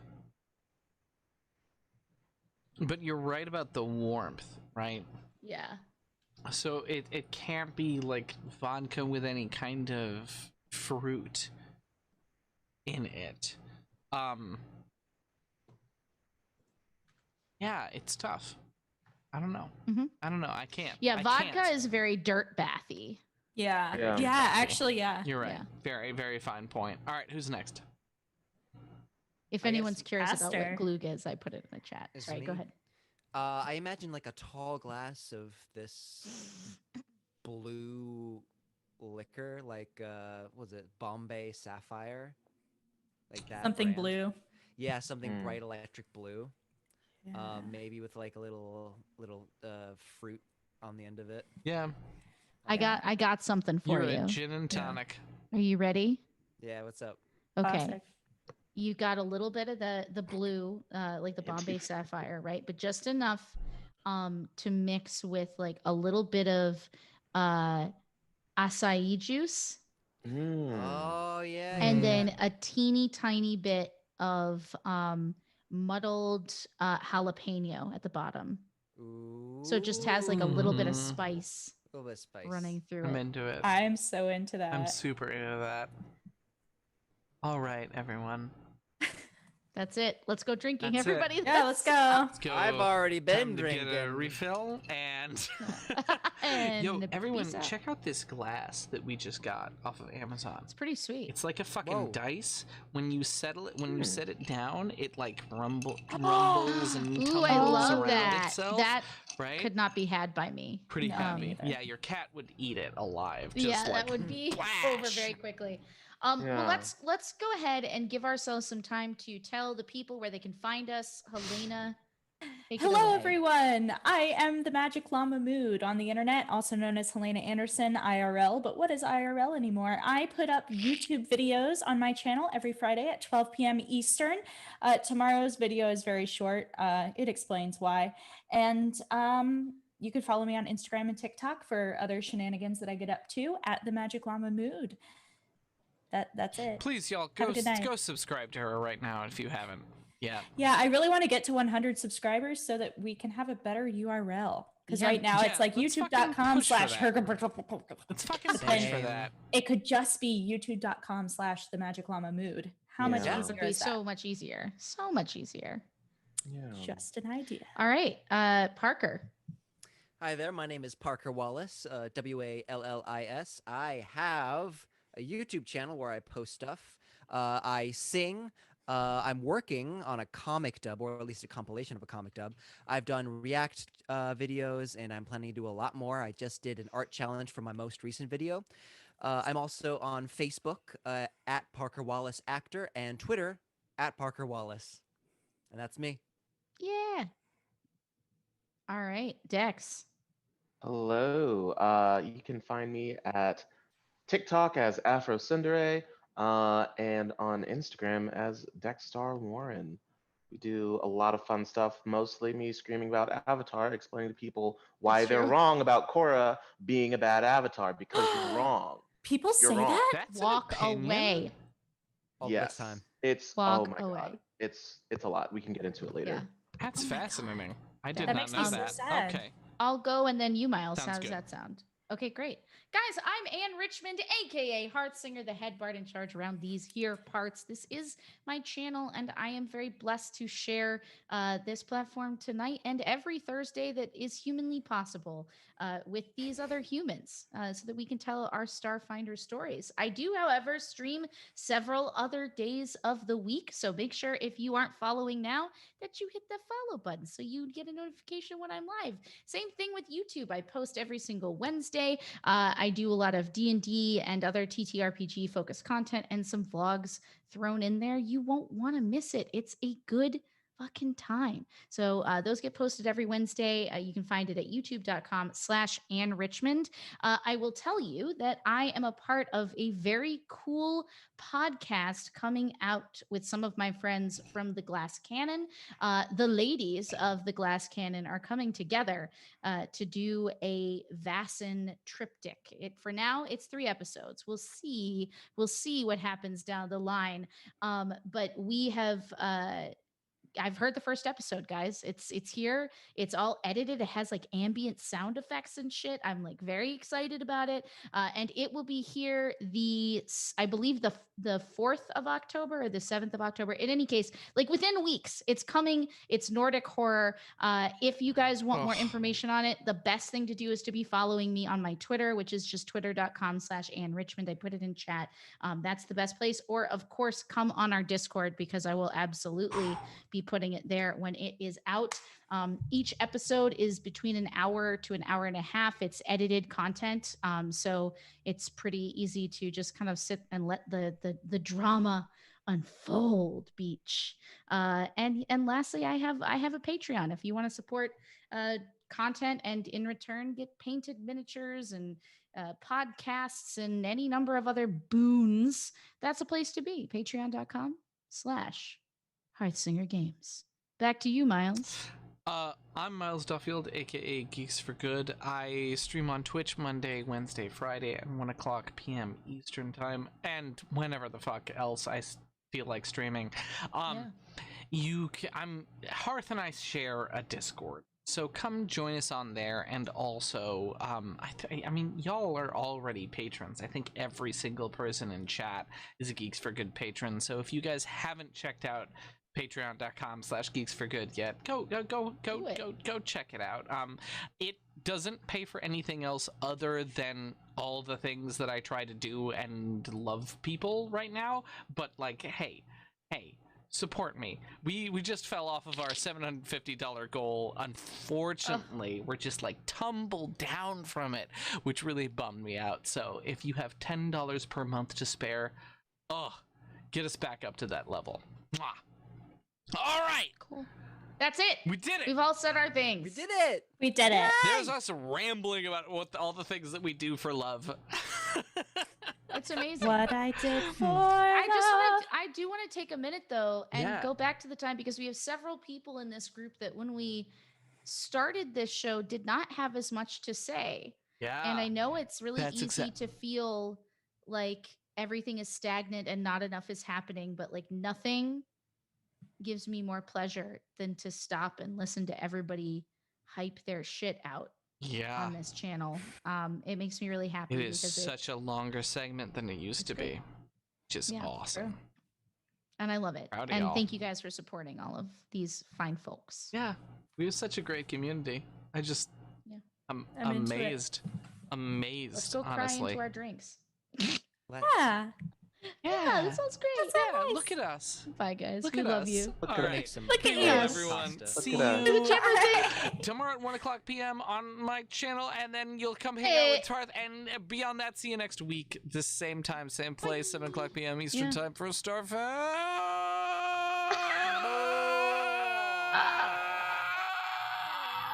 Amazing.